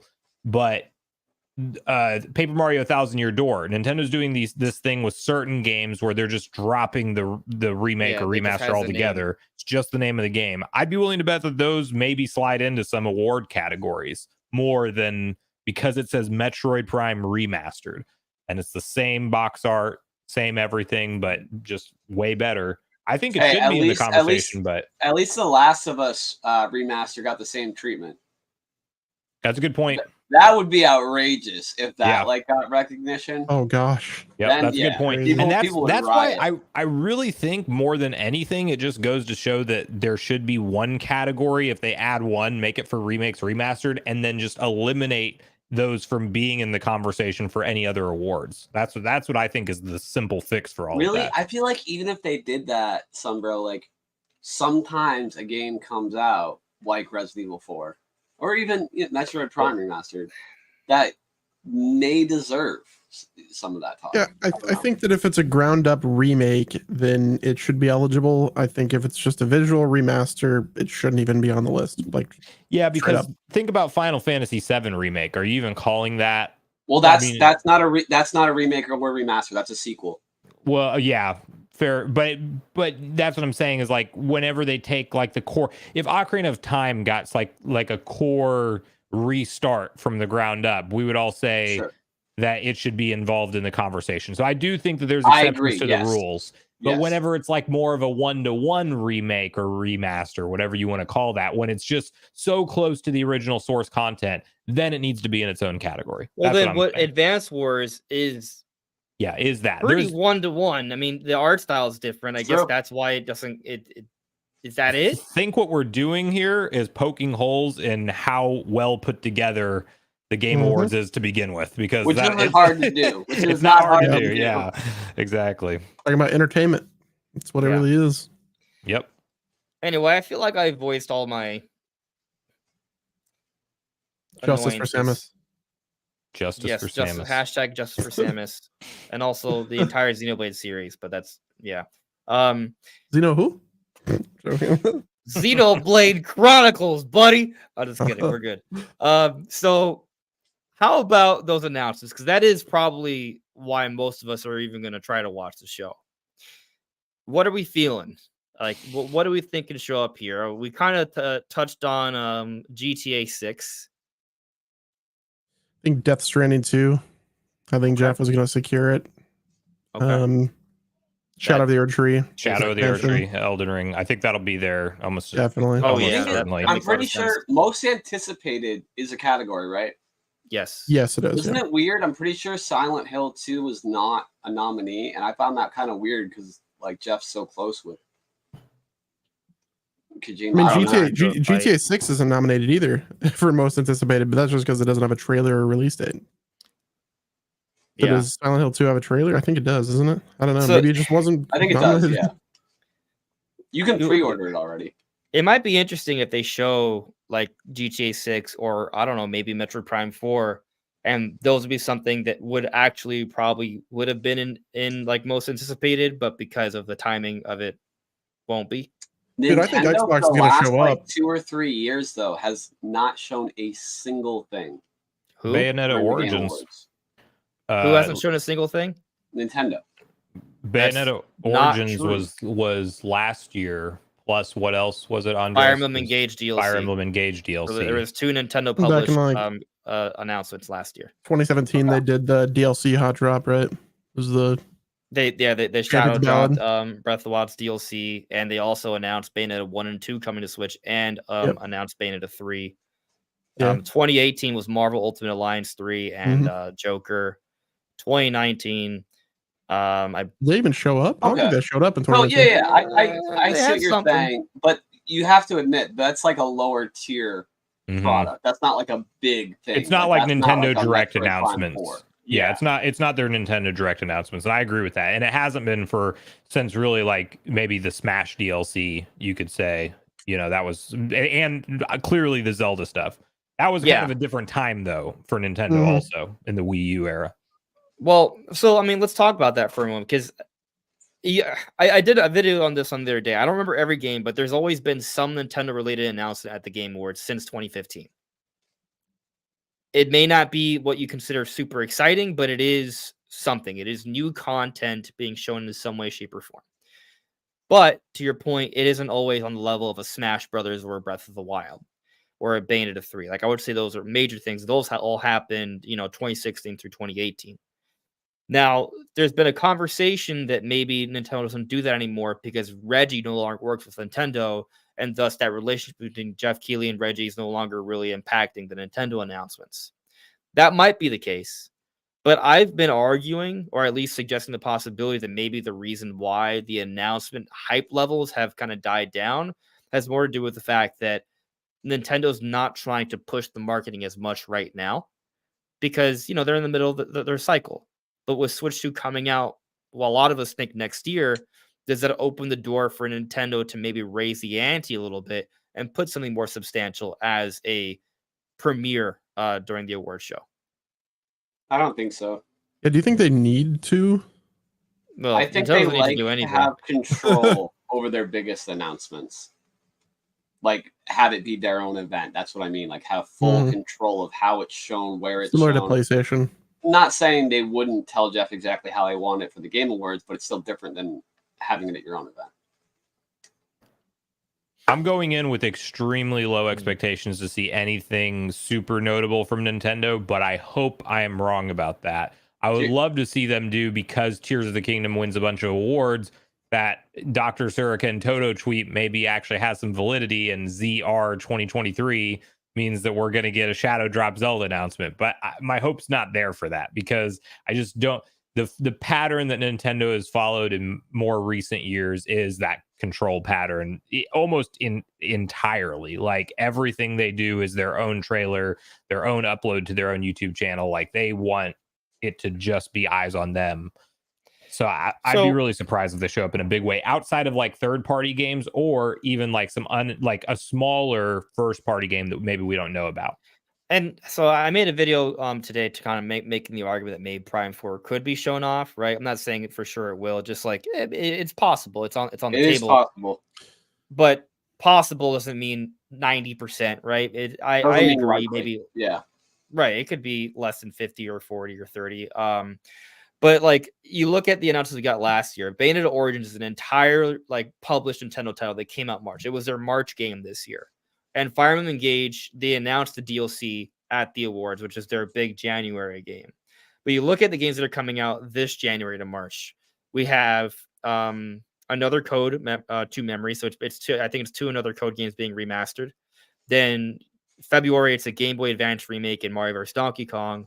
And then March, it's Princess Peach Showtime. I don't even think we've seen enough on Princess Peach Showtime for them to announce DLC for that. So I'm just kind of not sure what kind of level of announcement would even fit if that's the level they're going to do and no higher. You know what would be a really cool announcement? Mario RPG Amiibo Run. Which I just ran out the door in my head. Would that be dope? And we've got like the Mario RPG style Mario, and like Bowser and Peach. Oh, I mean, okay, that would be cool to see. Like if they did all the characters from the box art, and Amiibo, that would be cool. Yeah, I hope we see something big. I don't know how likely it is. I've considered the possibility that maybe we could get like a DLC announcement, right? But as I mentioned, the January through March games don't really seem like they would be the ones where you would get that. But we do have Pikmin 4 and we do have Mario Wonder. They haven't deconfirmed DLC for those games. Maybe they reveal Pikmin 5 or show us something, because they already kind of revealed it. What do you mean? They said it's coming. Well, they announced that they had been working on it for a long time. So now that that's out of the bottle a little bit, I could see them maybe. I don't know. I think Pikmin 5. I'm kind of reaching based on whatever we do now. I feel like outside of it, like I think it's a DLC announcement, like Mario Wonder or Pikmin 4, or it could be a spin-off game. Like nobody knew Bayonetta Origins was a thing before they showed up. I don't think Pikmin 4 is getting a DLC when they've already worked on Pikmin 5. Yeah, I mean, maybe you're right. I mean, I thought that maybe we're not going to get DLC for any more major Nintendo games because they're just kind of transitioning their development projects to their next. Okay, system. How about this, Andres? they announced an expansion for Tears of the Kingdom, Well, technically, not a DLC. oh, it's DLC, bro. It's just DLC on steroids. People will still call it DLC though. Yeah, It's but content Nintendo you said can they're download. They're not. It's content you can But- download. You just buy the book what DLC. if they sell it? You can buy it as its own cartridge, like Xenoblade Torna. Yeah. So it's If like we're gonna literally predict a that, might as well standalone predict Ocarina of Time remake. experience. Yeah. I think it'd be more likely to see them just pick a random game like Mario Party Superstars and throw DLC out for it. I mean, we saw Mario Kart 8 Deluxe get DLC years and years after, and obviously that's different with the sales situation. But you could pick any handful of like older Mario games that might just get DLC announced or something like that. I just threw up in my mouth a little bit, but it's okay. I swallowed it. Mario Party Superstars is a quality game. That's not keeping it clean, Jake. Yeah. Is I it know though? we're not They have, out ruling the what, 4 boards? possibility. They have five. But- Yeah, 4. Is it 4 or 5? I think they have 5 boards, but it's 100 of the funnest mini games in series history. Return to classic button controls, and it looks and plays fantastic. The only crime is that we don't have more boards, and that's where DLC comes into the conversation. Maybe they You could think- show off more Splatoon 3's DLC. I think that's something that can make sense. That's possible. I could see that. Yeah. You think that fits at an award show though? Well, Like- did Bayonetta Origins fit? Well, I think that was a different time. With this year, we've got like it's a stacked year, and I think developers right now and just publishers are kind of shaking in their boots on what they're about to reveal at the Game Awards. Well, the Because And elephant of in show the off room- Metroid Prime 4. Because Let's of the just simple go fact through that it. GTA 6. the elephant in the room this year also is people are probably reluctant to show stuff, especially bigger stuff, because it's going to get buried Mhm. by Do we GTA think 6. Nintendo's worried by about their any stuff getting GTA buried? 6 trailers, announcements? I think no Nintendo will be one's gonna silent for a remember. while. Okay. You know what I mean? Mhm. Oh Yeah. yeah, that's what I was about to say. Like I think that depending on when they do it, I hope it's going to be before the Game Awards, so that way the Game Awards is like a big event on its own. Just because if it does it on the same day or like the same award show, then no one's going to care about Game of the Year, which that honestly might be a better outcome for us all. That's But, also kind of why I was thinking like maybe something like an Amiibo announcement, because then you could coexist with GTA 6, and that's kind of a different thing. You know what I mean? Yeah, I mean, I think that I think Xbox has a big show here. I think they show up, they show some gameplay. Maybe they announce a console like they did back in the day with, or like for the Xbox Series X. Well, They they don't need to revealed their- announce shit. their We know the console. next 6 years. Yeah, that's true. I also think that I think PlayStation is also going to be pretty crickets at this event. I think that the main focus is probably third party. Like, Wait, you're- Nate says that the Nintendo Switch 2 trailer will drop with GTA 6 gameplay in the Switch 2 trailer. that would be wild. What comes first, GTA 6 or Switch 2? GTA. Yeah. What release for date or trailer announcement? GTA 6, No, you see the GTA but the 6 actual trailer. release, I think Switch 2. You see the GTA 6 trailer, and that's the world premiere for it. And then it's playing the whole time. And at the end of it, when it says coming, Yeah, it 2025, zooms 2026, out it and it's on a zooms out Switch. and it's on a Switch too. It was Yeah. on Switch the whole That'd be time. crazy. And they go That straight would, into the Nintendo. that would actually be probably Yeah. the best Game Awards announcement ever. By Yeah, oh, far. yeah. Talk about breaking the internet. That would just a 1-2 punch that you could Jeff, never hey, Jeff, recover if you're from. watching this, you little Dixon, you bastard. If you've got something up your sleeve, I think that's like to cut actually you an too. interesting thought, though. Like, just kind of considering like the significance of announcements. Like, what is the most significant Nintendo announcement we've seen? That's what I'm saying, man. Like, what is the most significant one Like in we've recent gotten or like overall? Like what's ever? the ever? Ever? I mean, I think the most. Because that's our high significant- point, Probably right? Breath Like, of the Wild DLC. Zelda game. Well, didn't they show like detailed gameplay of Breath of the Wild for the first time? Like, wasn't the first time. it wasn't the first time. I Well, guess we- okay, actually, it's debatable. So they did have that gameplay demonstration of Breath of the Wild. It was on the Wii U, where- right? on Yeah, the it was Wii on U, the yeah. Wii U. It was off screen. It was off screen footage where we Mhm. saw Onuma Yep. and Miyamoto together. That was really cool. That game was very early on back then. I Right. want Way to say that different. was 2014 even. I I think think so. so. Yeah. Yeah. So actually, technically, we've gotten Nintendo stuff since 2014. But maybe that is it. That I think it's the Nintendo Switch announcement trailer. I think that console ushered in a The new. Nintendo Switch already came age. out. like Well, 2017. the Switch announcement trailer was in October. Yeah. But at the actual Game Awards, I don't. Oh, we're talking Yeah, about the what Game did they show Awards. that Like was- yeah, Oh, okay. like yeah, I thought you were like talking just about the Game Awards. overall. Well, yeah, I agree with you. It probably is the Switch announcement. Yeah, that was definitely. hype. Yeah. What you Um, mean? Wait, Wes, you were saying overall, not just Game Awards. You're just like Like, just- overall yeah, just for- overall. period. Yeah. Oh, Yeah. okay. I mean, yeah, definitely then. I mean, I think at the Game Awards, I would say the one that got me the most excited was the Champions Ballad DLC. Like at the Game Yeah, Awards I was specifically, because thinking like, And it dude, being Shadow Drops is nice. yeah, Shadow Drop, like bro, like the live reactions to that was like Nintendo won Game of the Year. They won Game of the Year, and then Shadow Drop, or like they Shadow Drop, or Yeah. they announced it, and Yeah. then they won Game of the Year, and it was just like And see, boom, boom, that's the boom. thing is, I'm more inclined to think Nintendo would do a big announcement if they knew they were going to win. Yeah. Game of the Year. And I think And Jeff you would know tell how them. these work. They know. Yeah. The Mhm, they know. companies know if they're winning or not. Yeah. Doug Bowser got Maybe. on stage and had a cue card, or his little notes of what he was going to say about Metroid Dread winning Best Action Adventure.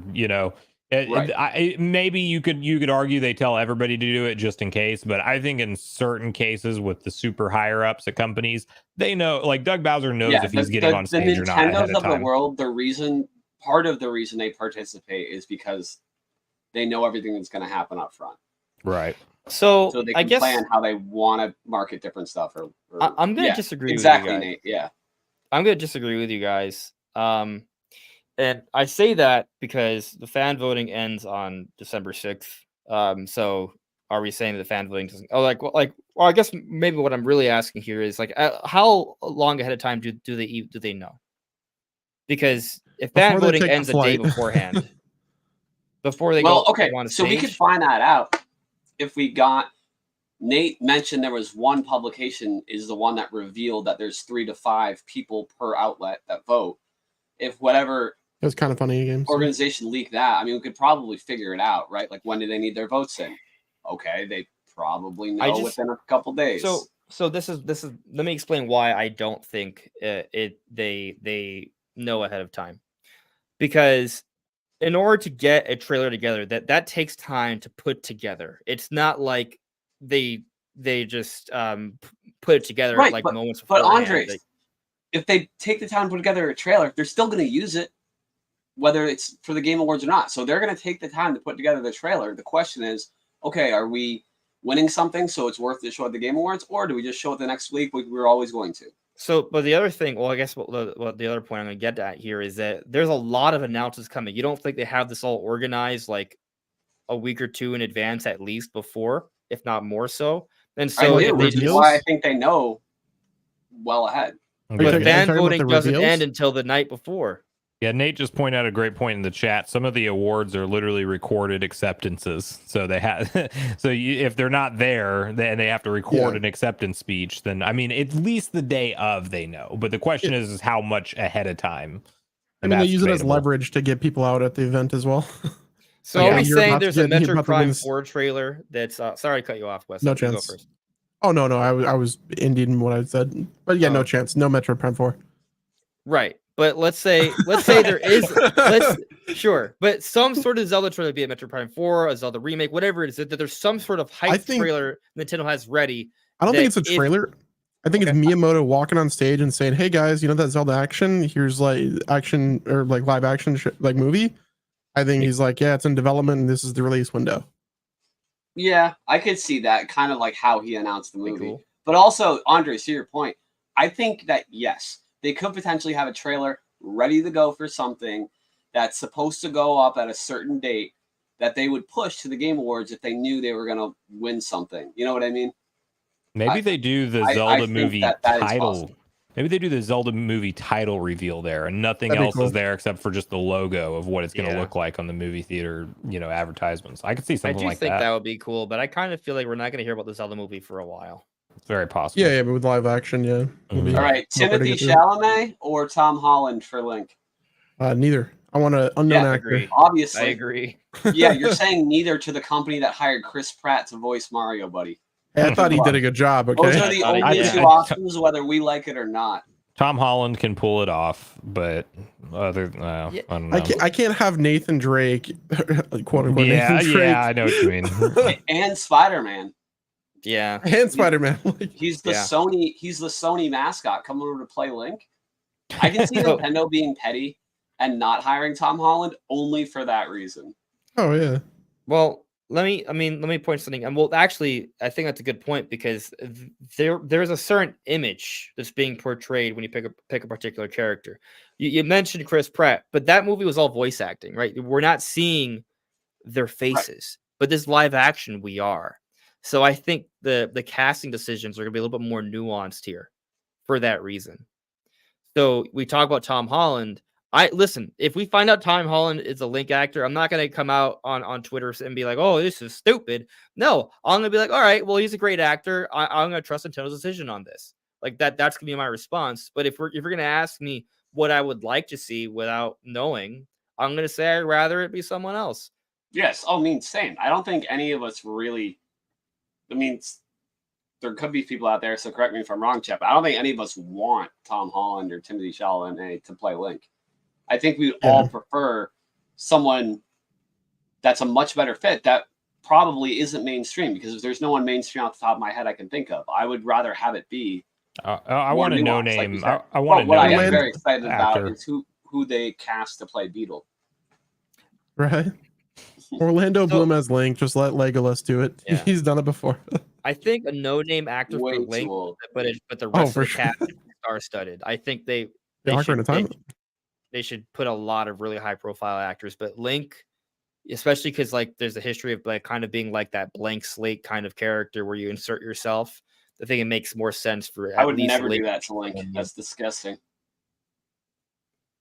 Okay. Voice acted or not voice acted? Or is he going to be speaking, or rather not voice? Oh, he I gonna think speak? I think he has to talk. It's not Yeah, a movie he has to. otherwise. Yeah, no, they're God no. If he doesn't talk, that's going to be a real big problem. You would have to have a very good supporting cast. Oh, you know Kinda who like would be the kind of good, but Oppenheimer might be a situation. little old at this point? Hmm. The dude that played Jon Snow. Oh, in Kit Game of Harington. Thrones. Yeah, he would be all right. Am I wrong? That'd be He'd be great. good. It's just solid. he has black Oh, yeah, I hair. can see that. which Yeah. Link's Well, never so had. did Orlando Bloom when he played the blonde elf in Lord of the Rings. You can I mean, dye I his guess hair. he Legolas. could dye his hair. Yeah. I'm trying. I'm having a hard time picturing, but I mean, you You know, are I right. think they pick a younger actor, that's somebody that's like, relatively unknown. And then Jason for like, Momoa for Ganondorf, that would be sick. and then for Zelda, I think they pick somebody that's a lot more mainstream, just to try to drive people to the theater, because it is a theater experience. So you need people that can drive, They Oh, should yeah. have seats. what's her face, Danny Targaryen play Zelda, and then just have the whole movie end even worse than Game of Thrones. What would be funny is if Anya Taylor-Joy played the live action Yeah, that would be Zelda. funny. It'd be interesting. She's a Like, I mean, double she looks princess. the part. Yeah, she looks the part. For those that know, she played Princess Peach in the Mario movie.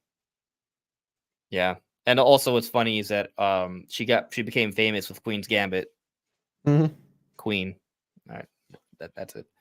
I do think I would be okay with it. the Zelda movie is gonna be like take itself kind of seriously, because like Oh, for sure. if it wasn't, yeah. it would be animated, right? I Like, agree. I agree. Yeah, Yeah, I I've been think- making the argument that there are going to be the Lord of the Rings comparisons. I'm not saying it's going to be Yeah. as serious as Lord of the Rings. Maybe it's more like The Hobbit, but there's going to be a little bit of that in there. It's going to be I serious, could and I think see we're going to get a possibly some trilogy. Game of Thrones comparison too, just with people that weren't around For sure. when Lord of the Rings for came out. sure. Less pornography and death, but yes. Hopefully not. I mean, I know what you're pulling for, but yeah. I agree with you, Sunbro, that I think it is going to be a series, which also supports the idea that you want to go with a young Link because he wants it's someone that's going to kind of age with it. Yep. That makes a lot of sense. It also makes me wonder why they went with Nami for the One Piece series, because she's already in her 30s. So if this goes the long haul, she's not going to be. I mean, I'm sure you know what I mean. Like I kind of question that, but maybe the One Piece series isn't going to go 10 Wait. years. I can't get my head out of like stop thinking this.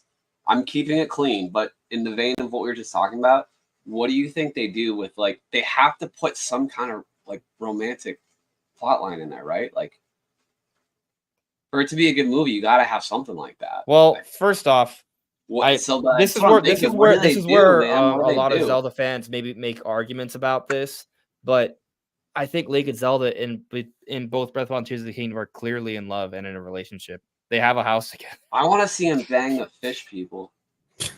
Wait, sorry. Go ahead. I was supposed to be in my head. I was here. You were here.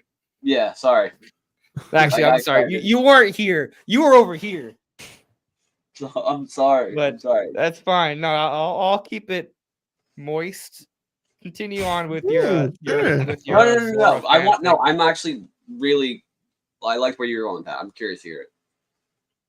I think I already. I mean, I think Link and Zelda being a thing is a thing. I know some fans don't like the idea of that. Like they play Tears of the Kingdom and they choose to think that there's nothing there. But I think it's very obvious that there is something there. And I mean, you're entitled to kind of perceive it differently. I know a lot of people do, but there's clearly a lot of signs suggesting something to that effect. Now, the question is, will we see them make out, or will it be more of kind of like a PG romance? Yeah, Like maybe like one. maybe like one kiss at the end or something. Yeah, I mean, I think you could have a stoic hero like Link, and have him be emotional. Look at like, I mean, even take it to like Star Wars with Padme and Anakin. Sure. Like they technically weren't supposed to be together, which is similar to Link's situation, but they eventually fell in love, and that took them on, the dark side. As long as Link doesn't start talking about sand. I hate sand. Don't take me to the Gerudo region. No, he's gonna do that with water. Water temple flashbacks. Oh. Yeah. What's it called? I feel like what we were just talking about kind of leads to the point that people care about Mario, right? But they care about Zelda and its timelines and what's canon and what's not. They're very particular about that. Like Zelda fans are really intense. Some of them. And like Mario can kind of get away with doing whatever because it's just Mario. You know what I mean? I think it's going to be its own continuity. Like it's going to be exactly. That's what it's going to be. Like, I think they will definitely make choices. Like they're not going to be able to make everyone happy. Impossible. But I think like no matter what happens, like maybe they make Link and Zelda romantic. I mean, that doesn't mean the games like are like that doesn't rewrite history for the entire franchise. It is its own thing. The games can still exist. You can still interpret them however you have for years. Exactly. Yeah. Just because there's a romance in the movies doesn't mean all the games there was a romance as well. That's a good point. I think they're intentionally going to make sure that this is standalone. Like it's not going to have like any like, for example, it's not going to feel like it's in the Wind Waker universe or the Ocarina Hyrule. I don't think they're going to call it because like they don't want to Ocarina Time movie or something. No, I think there'll be inspirations. Like of course, I think they'll pull ideas, but it's going to be its own thing. I totally agree. Yeah. And I was gonna say, Wes, I thought you brought up a good point as well. Like I like the idea of Link being stoic and being kind of like that relationship we saw in Star Wars. I think that could work because while I do think Link is gonna have to talk, I don't think he should talk all the time. Mm-hmm. Yeah, I mean it's like look at Breath of the Wild. Like Zelda was very upset at Link because he wouldn't talk. So like I think that's I don't think he's gonna talk much in the first film. I think that right there is going to play into the narrative of him not speaking. And then eventually once it does happen, it's going to be like, oh my gosh, holy crap. Link just talked. And I think that's going to be the talking point for a while. Well, I think a way that I've always thought of Link, because these games like Ocarina of Time and Final Fantasy VII came out at the same time, and they both had like a stoic, silent, blonde protagonist. And you look at like, they did the Final Fantasy VII remake, which technically is a sequel, but it rewinds time, so it takes place starting at the same time in the timeline as the first one. But anyways, my point is, in the Final Fantasy VII remake, Cloud finally talks. Like, and they pulled it off pretty well to the point where no one was like upset about it, or you know what I mean? So I think it might be easier to do than we think.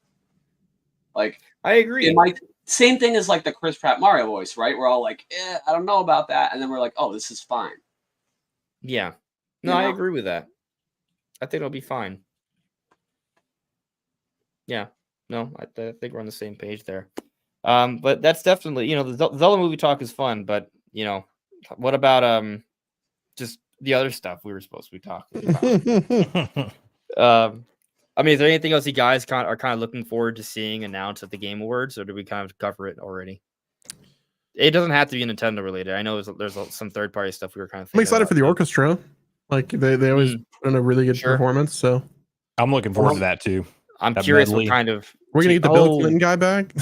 Oh yeah, I'm not gonna lie. I don't give a fuck about that. Fair. I guess that's one way of calling it clean. Sorry, I just wanted to try to get Sunbro mad, hot and bothered. not at all. It didn't really work. No, cool as a cucumber. Kind of Final Fantasy person doesn't like music. It's true. The deaf ones. True. Yeah. I like the to be honest with you, a lot of video game stuff that I've been anticipating or has been announced and I'm waiting for updates. Like everything I can think of is something that wouldn't fit for the Game Awards. Like I'm like, what the hell is going on with Dragon Quest III HD remake? You know what I mean? But that would be announced at like a Dragon Quest event by Square. So like everything I can think of kind of like wouldn't be announced there. Or, the new Pokemon game. That's obviously going to be at a Pokemon Direct, So I don't know. This Capcom game could be there, right? The big Q1 in their investors briefings. They're saying that they have a big multi-million. Monster Hunter, but it sounds like it's Dragon's Dogma. Did I hear that right, or something? Didn't that get announced? Dragon. Oh, did it get announced? Oh, maybe I think it did. Wasn't it at the PlayStation showcase? I'm thinking super recent, like that. It still hasn't come out yet. It didn't come out, but it got revealed, right? I mean, no, that's what I'm thinking. The game I'm thinking of hasn't been revealed because Capcom's saying that they have something on their fiscal year. Dragon's Dogma 2. Yeah, they're saying. Well, I thought it was a brand new IP. No, they're just. It's not necessarily that it's a new IP. On their investors briefing, they said that in fiscal year 23, which ends in March of 24, that they have something that will release that's supposed to sell multi-millions. So people are saying it's one of their bigger franchises. So another Resident Evil, it's another Resident Evil remake, or it's another. It can't be a remake. What are they going to do? Remake 5 or 6? Like, yeah, come on. I mean, that's the world we live in, buddy. Or or if it's not that, it's Monster Hunter, or Dragon's Dogma is the other one that's been popping up lately. I mean, we're about due for a new Monster Hunter. Yeah. I just have a hard time seeing it being out by March at this point if it hasn't been announced. Like it would have been shown off at the game. It is a weird turnaround. Not the Game Awards, at the Tokyo Game Show. The way it's worded, is it potential that it might mean an announcement by March, not necessarily a release, or is it worded very strongly that it would definitely be a release? Unless if everybody is running with it in the most hopeful terms, the way it's being talked about in the news cycle is that. And I don't claim to know exactly how they worded it, but it's acting like it will be sold, like available on retail shelves, like they're expecting to launch it. Yeah. Yeah, no, I appreciate the clarification. Probably Monster Hunter. But I just don't see March as a reveal. Yes. Well, didn't Monster Hunter World come out in March? Yes, but it was revealed at Tokyo Game Show or E3 that year. Like it had a much longer. It would be a weird, it would be oddly weird. short for them to turn around in 4 months and launch it. They're waiting to announce it because it's going to be another Switch 2 Monster Hunter. So I have the quote. Hey. All right, so there was a Q&A right from their financial briefing, right? And they were asked, how do you think of the sales goals of 45 million copies of console titles? Take into account the first half of this fiscal year, wouldn't it be difficult to achieve it? And the answer is we are planning a major title in the second half of this fiscal year. Additionally, we originally planned to achieve the goal mainly by focusing on sale events in the second half of this fiscal year to boost the sales figures of our catalog titles. And when was the date of this interview, Andres? Oh, this article is October 28th. It could have been pushed back too, That was very fair. It was pretty reasonable. Why do you upset Sunbro? That was a good freeze. Yeah, it's good freeze. It looks like I am just so mad at what you're reading, Andres. Yeah, how dare you read the date?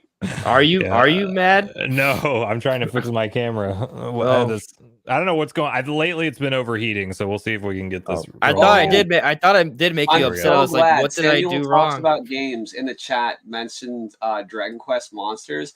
Everybody play Dragon Quest Monsters. It's been like 10 years since we got one. I think 3DS Oh, was the last time. Well, maybe is that the game? That's a Capcom game. It could sell millions. That is literally like Pokemon, but Dragon Quest. That's That right. game announced. You were telling. And Last those time I was games on, are that awesome. They yeah. do it. They do such a good job. Yeah, last time I was on, I Love remember it. you talking about that, Jake. I need to look into that. I think I was. I don't think I was talking about. I think I was talking about Dragon Quest Builders too. There you go. I got him confused. Yeah, you're right. Yeah, It because was that's the one Builders that's 2. like takes a lot, like with like Zelda and stuff. Okay. I compare it to Breath of the Wild and Tears of the Kingdom a lot. You got to try it. It's really, really fun. So I missed it because I messed up my camera there, Andres. But what did you say? Did they say it's going to launch? Is that what the Right. quote Yeah. reads? The quote was basically that it's gonna help them hit their sales target. Okay. Yeah. So, but I'm trying to figure out what like this Dragon Quest Monsters game. It's coming out in December. When was this announced? That was announced a while ago. So, yeah, it's been out. It's been announced for a while. so I guess the question is, It's gonna be Mega Man Legends 3, baby. Let's hope and pray. I hope that Capcom doesn't think that that's going to sell millions, but I hope that it's Mega Man Legends 3. It will, and if it doesn't, I have no faith left in the human race. We really got to remaster Legends 1 and 2 in a combo pack and give us those first, and then Maybe that's what it is. I mean, I'll buy or it day one. maybe the Because next didn't- Monster Hunter game is going to be announced. How at the many? Game Awards. All right, here's a really good question that would answer how much that would actually sell. How many did Battle Network sell? That's a good question. I think it already crossed 1 million. I could be wrong though. Okay, so that wouldn't be millions then, though. Even Yeah. though I'd like it to be. There's just But that's still too good few for Battle people with Network. taste in today's culture. Yeah, I think Capcom's probably going to show off Monster Hunter at the Game Awards. I feel It like makes it out of It makes everything sense. we've brought up. That makes the most sense. 1.32 million units sold for Battle Network Collection. Oh, okay. oh, That's not bad. That's more than 1 million. For Yeah. Battle Network Collection, that's really not bad. But yeah, I do think. But they're talking bigger than That that was in like- their Yeah. investor briefing. That was like 12 games, or no, because the first two are singular, but then the last two are 3. So yeah, it's like 12 or 13, 14 games or something, and one for $60. It's a great deal. The Battle Network Collection, how they released it, is like the Pokemon fans' dream, because the Battle Network games were essentially, you get 2 versions, white version, blue version, just like Pokemon games, and they took every one ever made. And not only gave you one of each of all 6 generations, they gave you every version. So that would be like getting Pokemon red, blue, yellow, gold, like all in one. And Yeah. that's what they did for the Mega Man Battle Network. And it's friggin' awesome. Cool. Well, I think we're ready to move on to the Q&A section. Is there anything else you guys want to touch on before we do so? I'm No? good. All right. Let's get on to the Q&A. Guys, this is your chance. So, any other messages you want to put out there or super chats, whatever you, But you gotta keep it clean. or not. You could talk about disgusting things and make me uncomfortable as you did earlier. That's fine. That's your opinion. Anyways, getting back to Vanita's super chat from earlier, I said we would get back to this during the Q&A. So, a question for Q&A: which Spider-Man 2 is the best at being Spider-Man 2, 2023 or 2004? Don't forget the hyphen.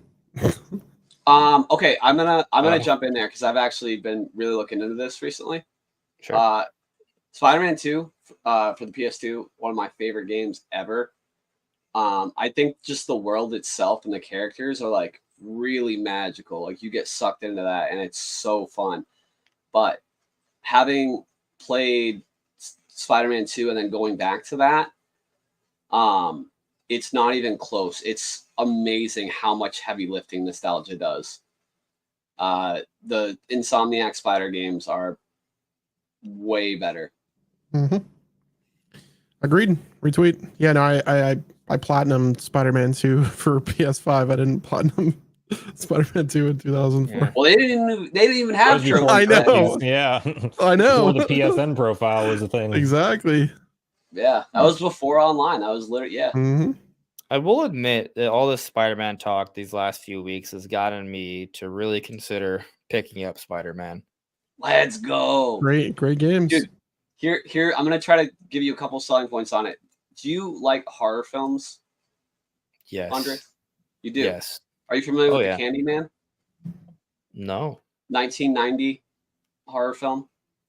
I was born in 91. Just Have missed you me. not seen 80s slasher movies? Like, come on.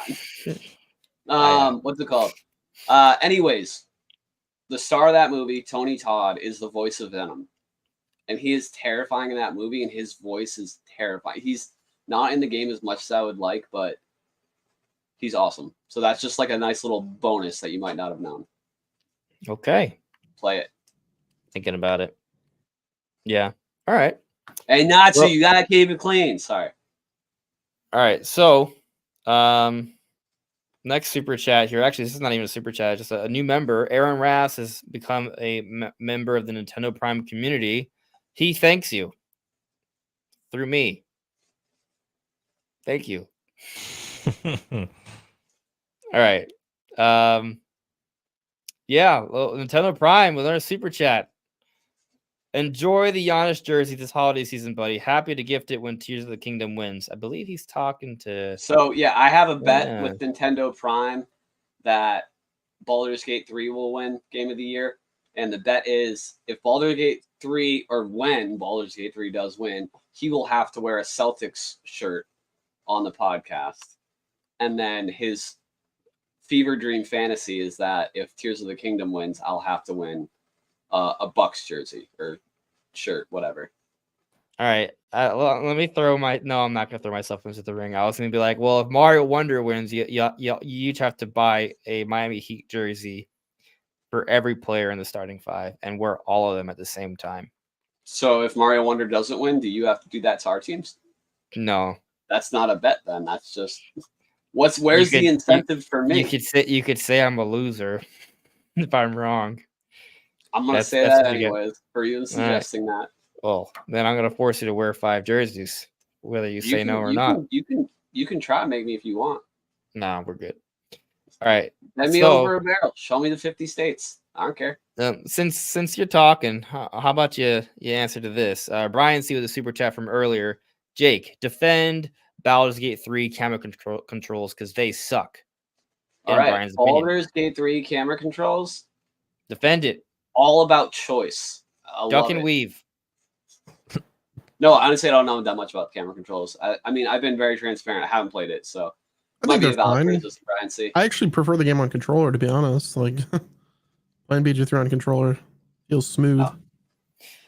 You know, Wes, it's There you actually go. interesting because you've played both Tears of the Kingdom and Baldur's Gate 3, right? I don't think any of us else have played both. Summer, did you play? 20 Sean? hours into BG3. Yep. No, I'm only Tears of the Kingdom, so I would love to hear Wes your take on it too, because Yeah. and also expand I on feel the like controller all the thing. Shit that I've been talking, I have to play Baldur's Gate 3 now. Yeah, you really you have do. to, yeah. I know. You're like No, the but best defender. I want to hear more about the controller thing too. Imagine I play it and I'm like, oh man, this sucks. Because Yeah. I sometimes if- get into PC games with a mouse and keyboard, but I'm more reluctant to get into games that feel better to be played that way. And so I don't know. I mean, if I play it on console, Does anyone know if it runs on Steam Deck? Yeah, it does. So. I think so. Oh, okay. Yeah, Wes, you were about to say your experience before I really. Oh, yeah, I'm no, I curious, mean- like how you compare them. Like, what do you like more? I mean, that's like okay. So Baldur's Gate 3, like I said, only 20 hours in. I know there's like 1,000 hours I got to play Yeah. through to get the entire experience, or 15 minutes if you do the right options. So what I will say is, it's definitely a very immersive experience. Like you really have to be involved in the narrative, pay attention, pick your choices wisely. And you can the just like have choices- sex with anything. The choice is infinite, Right. Literally, it's like you could use I'm pretty sure you can use a baby as like a shield. Whoa. Yeah, I'm not Yeah, even it's pretty joking. Wow. You could bang Yeah. a bear. It's freaking weird. Yeah, well, you but, can crucify a Korok. Yeah, but can you Yeah. bang it? So what I will say is like Tears of the Kingdom for me, being such a Breath of the Wild fan, like I love that game. Beat it a dozen times. I thought the leap that Breath of the Wild made Two Tears of the Kingdom was so insane that like I was not expecting it. They baited us with the Sky Islands. We all thought that was going to be the central focus, but it turned out it was demon mode because we were underground the entire time. It was that's what their focus was. BG3 seems like a game that, like, I mean, it is a game. It's a CRPG from the 90s, just with that extra coat of polish that is the definitive experience for a CRPG.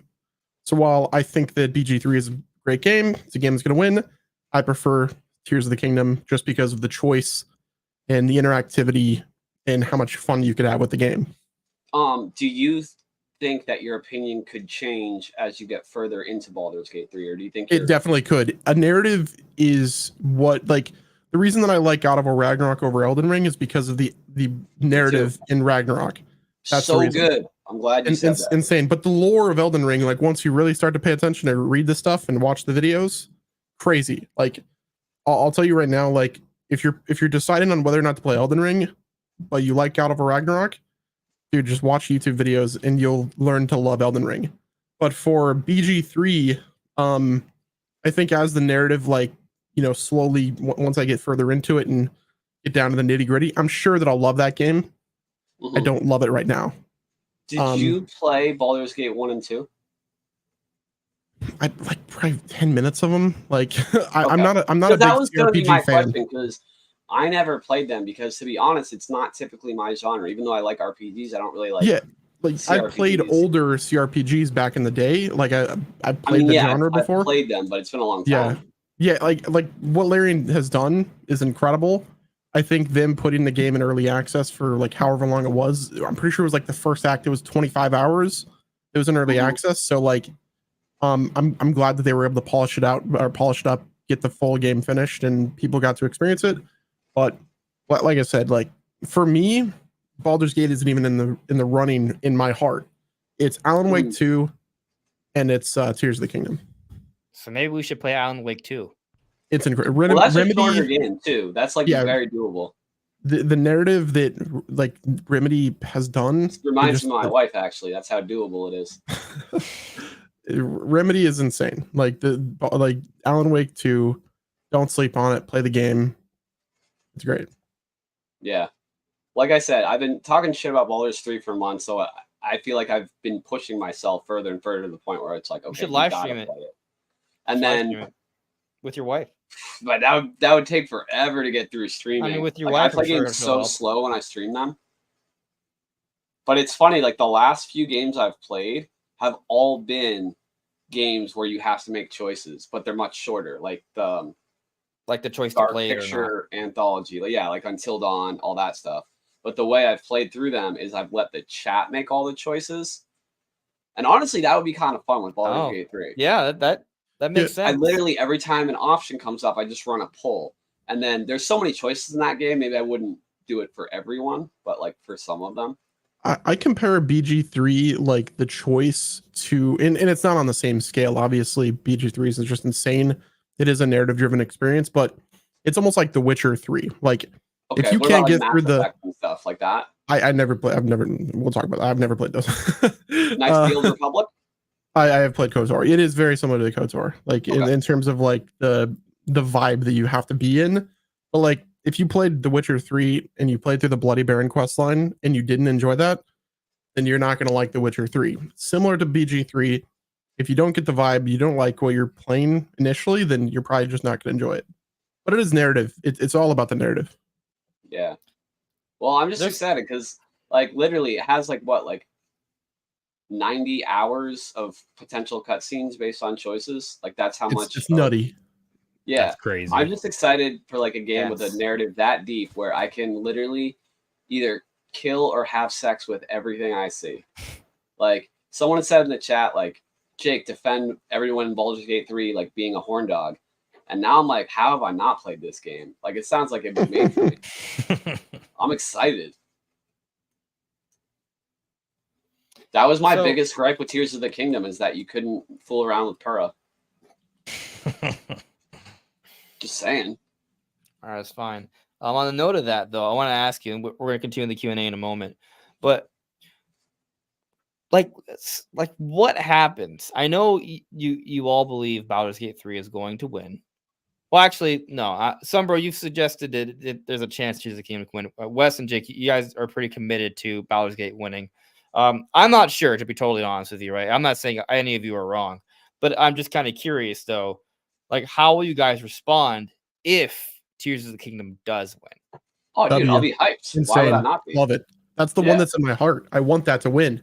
But like the Yeah. reality is it's just like the Ragnarok versus Elden Ring. This is literally just a repeat of that situation. Sure. You know, the Elden Ring did what the Souls they did what Souls or like what CRPG what Baldur's Gate did with CRPGs. Elden Ring did it with Souls like.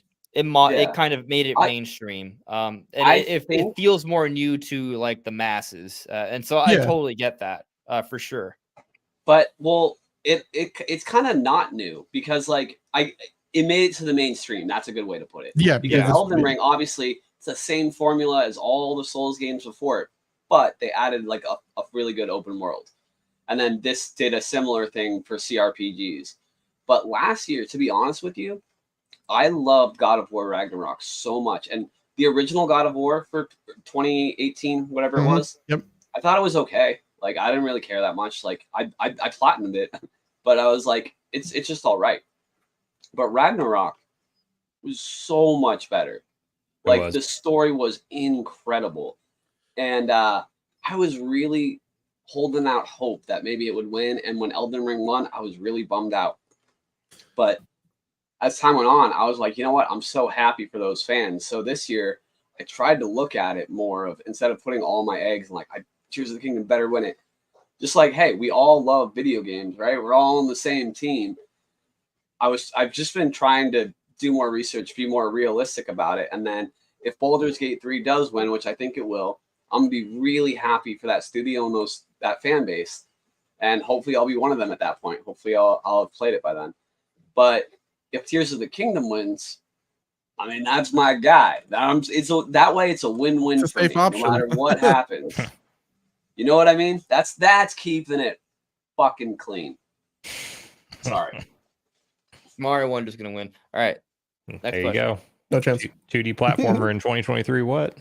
No, I totally agree with you. I think it's the But best what 2D if? platformer for Mario. I think it's better than like the SNES Super Yeah, I Mario think World. it's insane that it's even nominated for Game of the Year. I think that says a lot already. Yeah, I never thought I would rank something above Super Mario World, but I do now, which is crazy. Yeah, I'm on the same boat. But pulling up the super chat here, Niche Quick Pops. Octopath and Future Redeemed were heavily snubbed. The Western bias is really showing this year more than it did last year with Xenoblade Chronicles 3 base game. Because at least that was nominated, right? A few times. Yeah, Future Redeemed is not even in it. Like, it is an expansion. Like, you know, if Cyberpunk can be there, Future Redeemed should have been there.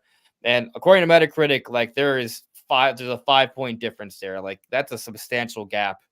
Yeah, that and is then kind of BS. There's really that slipped through the cracks. There's really no excuse. And I know a lot of people are a fan of Octopath, so It sucks. When Octopath 2 came out, I finally got around to playing Octopath 1. And it took me so long. I really enjoyed it, actually. It was so fun, but it took me so long to get through it that I heard Octopath 2 was better in so many ways, like just like much more concise, much like easier to play through. And I loved 1. So I'm sure I would love 2 to death, but that's the problem when a sequel comes out and you want to play the previous games, which is why I was asking about Baldur's Gate 3. all right. Next chat here. Wilberforce Wooster. What do you think about Alan Wake 2 coming in as a dark horse and stealing Game of the Year? The nominators clearly loved this game. Dude, you know what? I would be perfectly fine with it. What I've played of Alan Wake 2, I think Remedy, this is their best work. And they made games like Control, you know, like they I remember that one. absolute incredible developers. It's literally like this game is, if you've not listened to the song Wide Awake from that soundtrack, I strongly recommend it. It literally takes the 10-year wait of Alan Wake 1 and just like puts it in to a song. So while I don't think it's going to win Game of the Year, I'm happy it's nominated. And if it wins, if it's like a dark horse, then I'm It excited. kind of feels like Alan Wake 2 is this year's Xenoblade 3, like where it's like making a statement by being nominated, and that is a win in itself for that game. I think that's fair to say. Mhm. The one thing that like I'm glad we're not like focusing on it too much. We're taking the game on its merits, but one thing that is just such a tough pill to swallow for me is that Alan Wake 2 is a digital only game. You will never be able to own that game physically. And that sucks. But like that's gonna happen more and more every year until next generation. It's probably just gonna be how it is. Yeah. I can't really say anything, but yep. Yeah, I'm I- surprised it's Epic published, right? Like I'm surprised it's not physical. But what were you saying? No, Yeah, and there's no plans for. It's not like it's coming later or something. It's just that was a sad. On that note, real quick, that was a sad moment to see like a major AAA game that fans that have nostalgia for the first one would love to go pick up the physical copy for the second one, and it's just not even in the cards. Would you call it AAA though? I mean, yeah, I personally would. I know it's on the smaller side, but I mean, if you look at the graphics, the lighting, the budget behind it, how Got much 3 A's in the title. I would call it AAA. I would. Hmm. Maybe I don't I'm wrong necessarily about agree, that, but I won't knock you for it. but I do think it would be kind of crazy to see that sweep from behind. Everything I've seen talked about, I haven't got a chance to play it myself, but what you guys are saying about the story, the narrative, and just also how they play into the first game sounds really intriguing. So if it did somehow, It's freaky. yeah, I love to play shorter games too, because like part of the reason I haven't played Baldur's Gate 3 is because Talk about it's so the tough to power- play these 100-hour games all the time. talk about the power of like SSDs. Like Alan Wake 2 really shows that like Mhm. this is the future of games with how they're able. Like, dude, you press a button and you go to 3 different spots. Like boom, boom, boom. It's That's insane. cool. Yeah. Yeah, but I heard like the first like 30 minutes, like first hour, just like completely sucks you in. It's not like one of those games you have to Mhm. play a ton to get into it. Like that's what the experience I had with Final Fantasy 16. And I mean, you're an investigator. I You ended literally up start the actually game. when I played Octopath Traveler, it's because I was so bored with Final Fantasy 16. I wanted to have like more of a throwback, and I had way more fun with Octopath. But like, I love getting in those shorter games like Spider-Man, like Alan Wake, and so I love it when there's like a Game of the Year nomination of a game I normally wouldn't play, but it's short enough that I can manage it.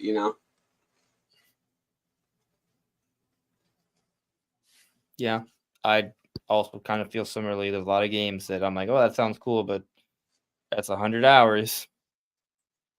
There's You only gonna so play many Alan hours Wake in the too? week. You think?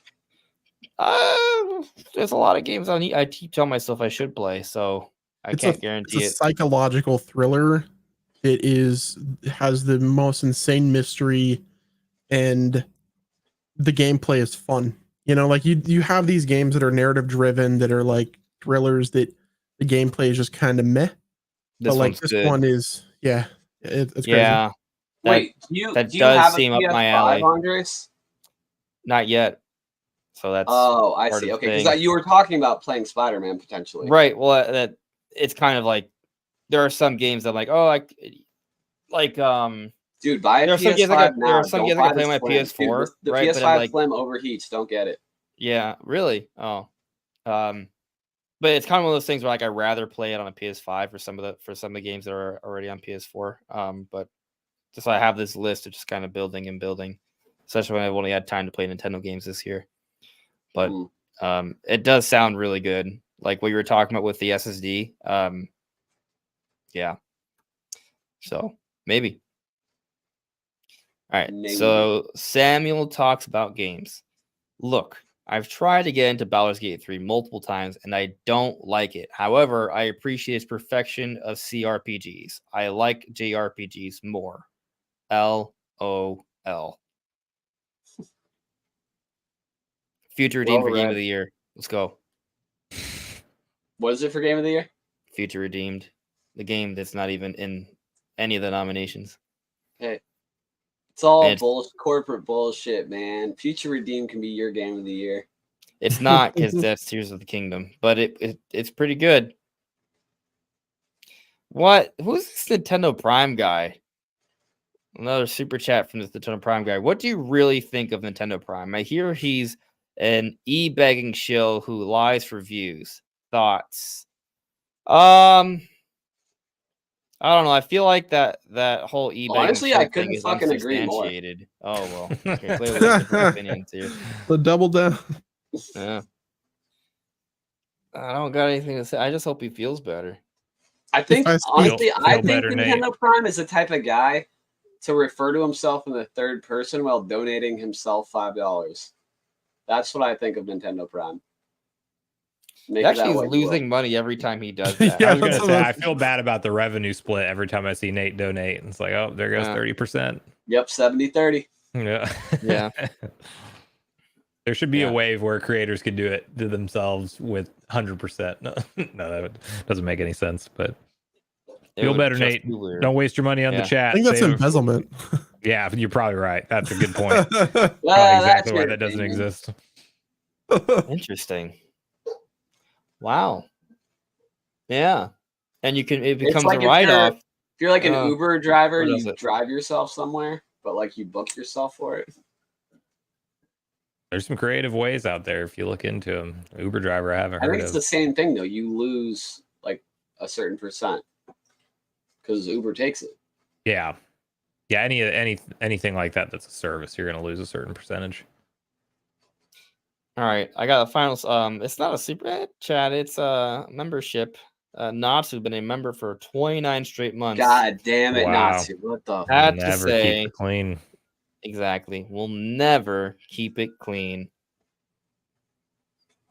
I like the profile pic from what Spirited No Away. face. No face. Yeah, they're not clean. So They are not. That's- clean. that is fitting. It's very fitting. So Someone yeah. said Ease is baby making music. Isn't Ease 10 coming out soon? yeah, Nice. yeah. And it's got those like colored switch 2 buttons. Oh, does it? I didn't see that. Yeah. Oh, that one has them too. Yeah. Okay. Cool. Yeah. There's more and more. There's so many now. That's kind of yeah. a little bit too much to Ev- be a coincidence in my opinion. I don't think it is. Like I kind of there's been no games before like this year that I Yeah. can think of that had it. So it seems a little odd. As soon as it was third party and first party games, and some first party games that don't make sense, like Mario RPG makes sense, but Thousand Year Door doesn't really make sense if It's you look at a zero- GameCube it- controller. Zero So- sense. That and then third party games, we're getting colored buttons on the Switch 2 or whatever they call it, guaranteed. Yeah, I Ooh. believe that. Some people will still disagree until it's confirmed. I mean, maybe the plans will change. You know, Yeah, it could change, Yeah. but they're solid enough to tell their developers to do something about it. So I don't think it will, and I think it's Yeah. just going to be like another way that they did the new 3DS, where since it's going to probably be a similar form factor, they want something more to differentiate it at first glance. You know, just the average consumer walking by. Oh yeah, that's the one with the colored buttons. That's the new one. exactly. Whoa, think we're on the whoa, same whoa, page. Whoa! It's 2023. You can't say that. African American buttons. Okay. If I Um, speak, go on. I said if I Keep speak. it clean. Oh yeah. All right. So one last little thing, just because it's on my mind. When Switch 2 getting revealed? After they beat PS2 in sales, That's when it's getting revealed. I think they're gonna wait. I think March. they're gonna hold that thing. I could see Okay. January, February reveal. March 2024, I think. Okay. I'm Yeah, I thinking could, March. honestly, 2024. that might even be the most likely. March. Yeah. Yeah. I But- think Imagine so. like the marketing though, like the successor to the best-selling console ever. Like I'm on a I don't think they'll market that though. I think they'll just quietly enjoy their place at the top of the mountain. Like it That's does fair. sound good in marketing. I just don't feel like Nintendo's like You know, they're not the Sega Genesis of today. Has where it- Sega Is Sega it Genesis wasn't does already bad. the Nintendo. best-selling system of all time in terms of software sales? Does it already hold that title? They're over a Software billion. sales. They're over a billion pieces of software. I don't know what the record is though. It's got to be feel like much the closer answer- to that, if not in the lead, right? I It's think got to the be answer is close. maybe yes already. I have a hard time because the thing is, like, Nintendo has higher attach rates than other platforms in general. Especially now that they're focused on one platform. It's not like some Nintendo fans are split between buying games for their handheld system and their home consoles. It's all one place. Yep. And also it being portable. Like, a lot of people are going on the eShop and just downloading small games like all the time. Mm-hmm. So I'm not sure what the record is, but I almost want to say that it's already hit it, but I don't know that. Yeah, it might have. The fandom, if that pops up on Google, says that PlayStation 2 had software sales exceeding 900 million units, and Nintendo's is over a billion right now. So Yeah. For Nintendo I like Prime, how- every I like how system Nintendo has sold Prime over a just billion is in software. spitting pure incorrect statements in the chat. I have no idea. Yeah, I do think that if Switch 2 is not going to come out till Switch passes PS2, like, that's probably at least another 2 years from now. Because if they were to sell another 15 million after this projected 15 million, they still wouldn't be there. And that's assuming they maintain the same rate. It's yeah, probably going to dip down a little bit each year. Yeah. Switch OLED too, baby. Switch OLED 2. now Switch Pro. if we had the Switch Pro instead of the OLED, I think we would really be looking at it potentially already getting close. But since we didn't have that, I think, you know, I would have bought a Switch Pro. I didn't buy a Switch OLED because Yeah, I was exactly. like, I a don't lot of need people it. did that, right? Yeah, and OLED still sells pretty well though. It does. Yeah. And you got to keep in mind with a console like the Switch, you're more liable for, you know, you broke it, you accidentally stepped on it, dropped it on the ground. People get replacement consoles more frequently for a portable than they would for something that's constantly Did at you, home. hey, Sumbro, speaking of that, did you get the PlayStation Portable? No, I did.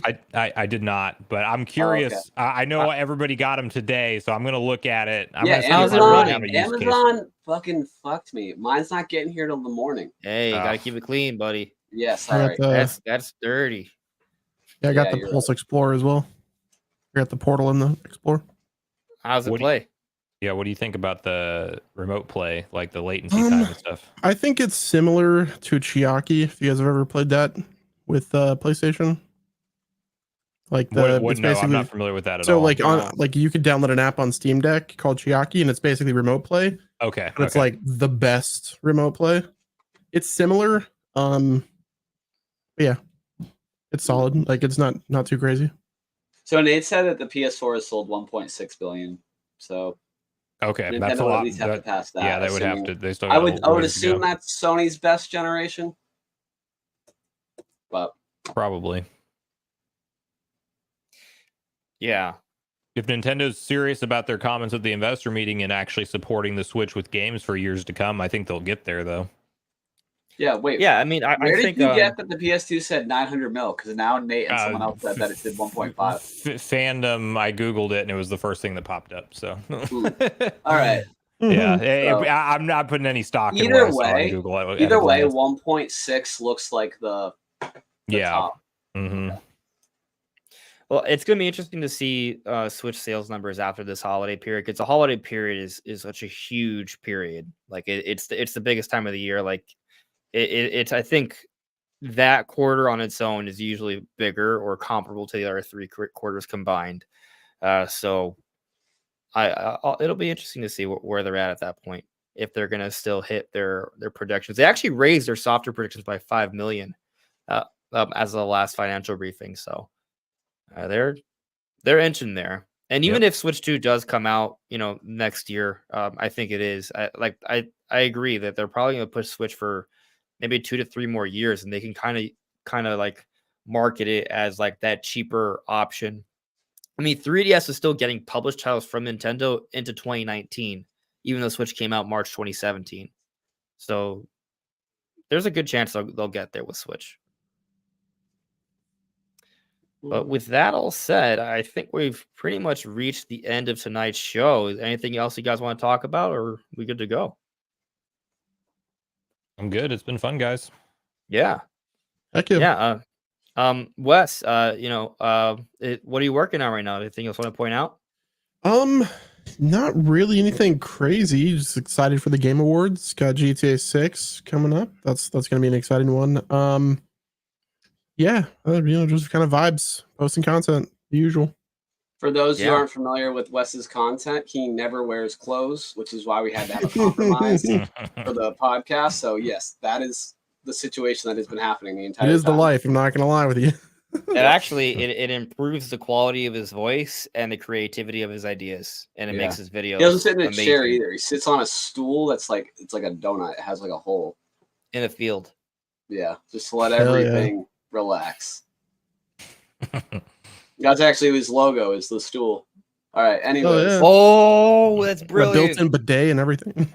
Oh my god, Keep it clean. incredible! that sounds delightful. I'm gonna go on Shark Tank with that. Wow. We are all nude from the waist down. That is true. I've never worn pants on this channel in the months I've been doing it. Never get up. Oh, but I didn't know this. but when you- Sunbro Nation. Where can I find you, buddy? Yes, Yeah. sir. So you can find me at Sunbro Nation on anything. Really, YouTube's my main platform, and occasionally I will post on Twitter with some ideas or big news that breaks and stuff like that. But mainly just Nintendo focused news videos. Try to stick to a schedule of roughly 6 per week, and it's all leaks, rumors, speculation, official news, all that good stuff. So feel free to check it out. Yeah, Lovely. guys, their channels are linked in the description below, so definitely check them out. They're both amazing. As Yeah, is I think Jake Charles Randall. just dropped in the chat too. Yeah. Okay, yeah. Oh, hey, thanks, Charles. What do you got going on, Jake? What are you doing? Besides being naked, apparently. From the waist Yeah. down. Well, I'm not naked. I'm wearing a shirt. Okay. Yeah, from the waist down, you're Um, naked though. Yeah. That's like me being like, oh wow, from the neck up, you're naked, huh? Like, that's nothing. You've never been to a bottomless party. Anyways, you can find me, Jake Randall. On OnlyFans, on- right? Yeah. Well, no. OnlyFans is 2-Inch Destroyer. And then Jake Randall on YouTube, Twitter, X, whatever. I didn't make Andres blush enough. That is correct. I'm disappointed about it. Next week, he had a lot of pressure. He did a great job. Chat, can we get some love for Andres for holding it fucking He's down? trying to tonight? make me blush. Good No. job, Not- Andres. Not an easy No. task when you've got me trying to keep it clean but failing. So shout out to Andres. That's all relative on what is clean. Yeah, but I do mostly like PlayStation content, but I do like all gaming stuff too. But Andres, where can I find you, buddy? Andres Restart. I talk about Nintendo every day, so you can check me out there. And Nice. with that, Oh, they will. I'm gonna go there right after this. No pants, just watching your videos. I'll for see you hours there, to support you. and I'll have to clean out my eyes, but it'll be fine. All right. Well, you won't see me because I'm just gonna be watching your videos. It's not like Right. a 2-way. Well, you said Unless you'd you be there wanted to. though, so right. metaphorically, We'll continue be- this. Yeah. We'll continue this chat. No, we won't. All right, guys. Thank you all. We'll see you soon. Take care. Bye, everyone.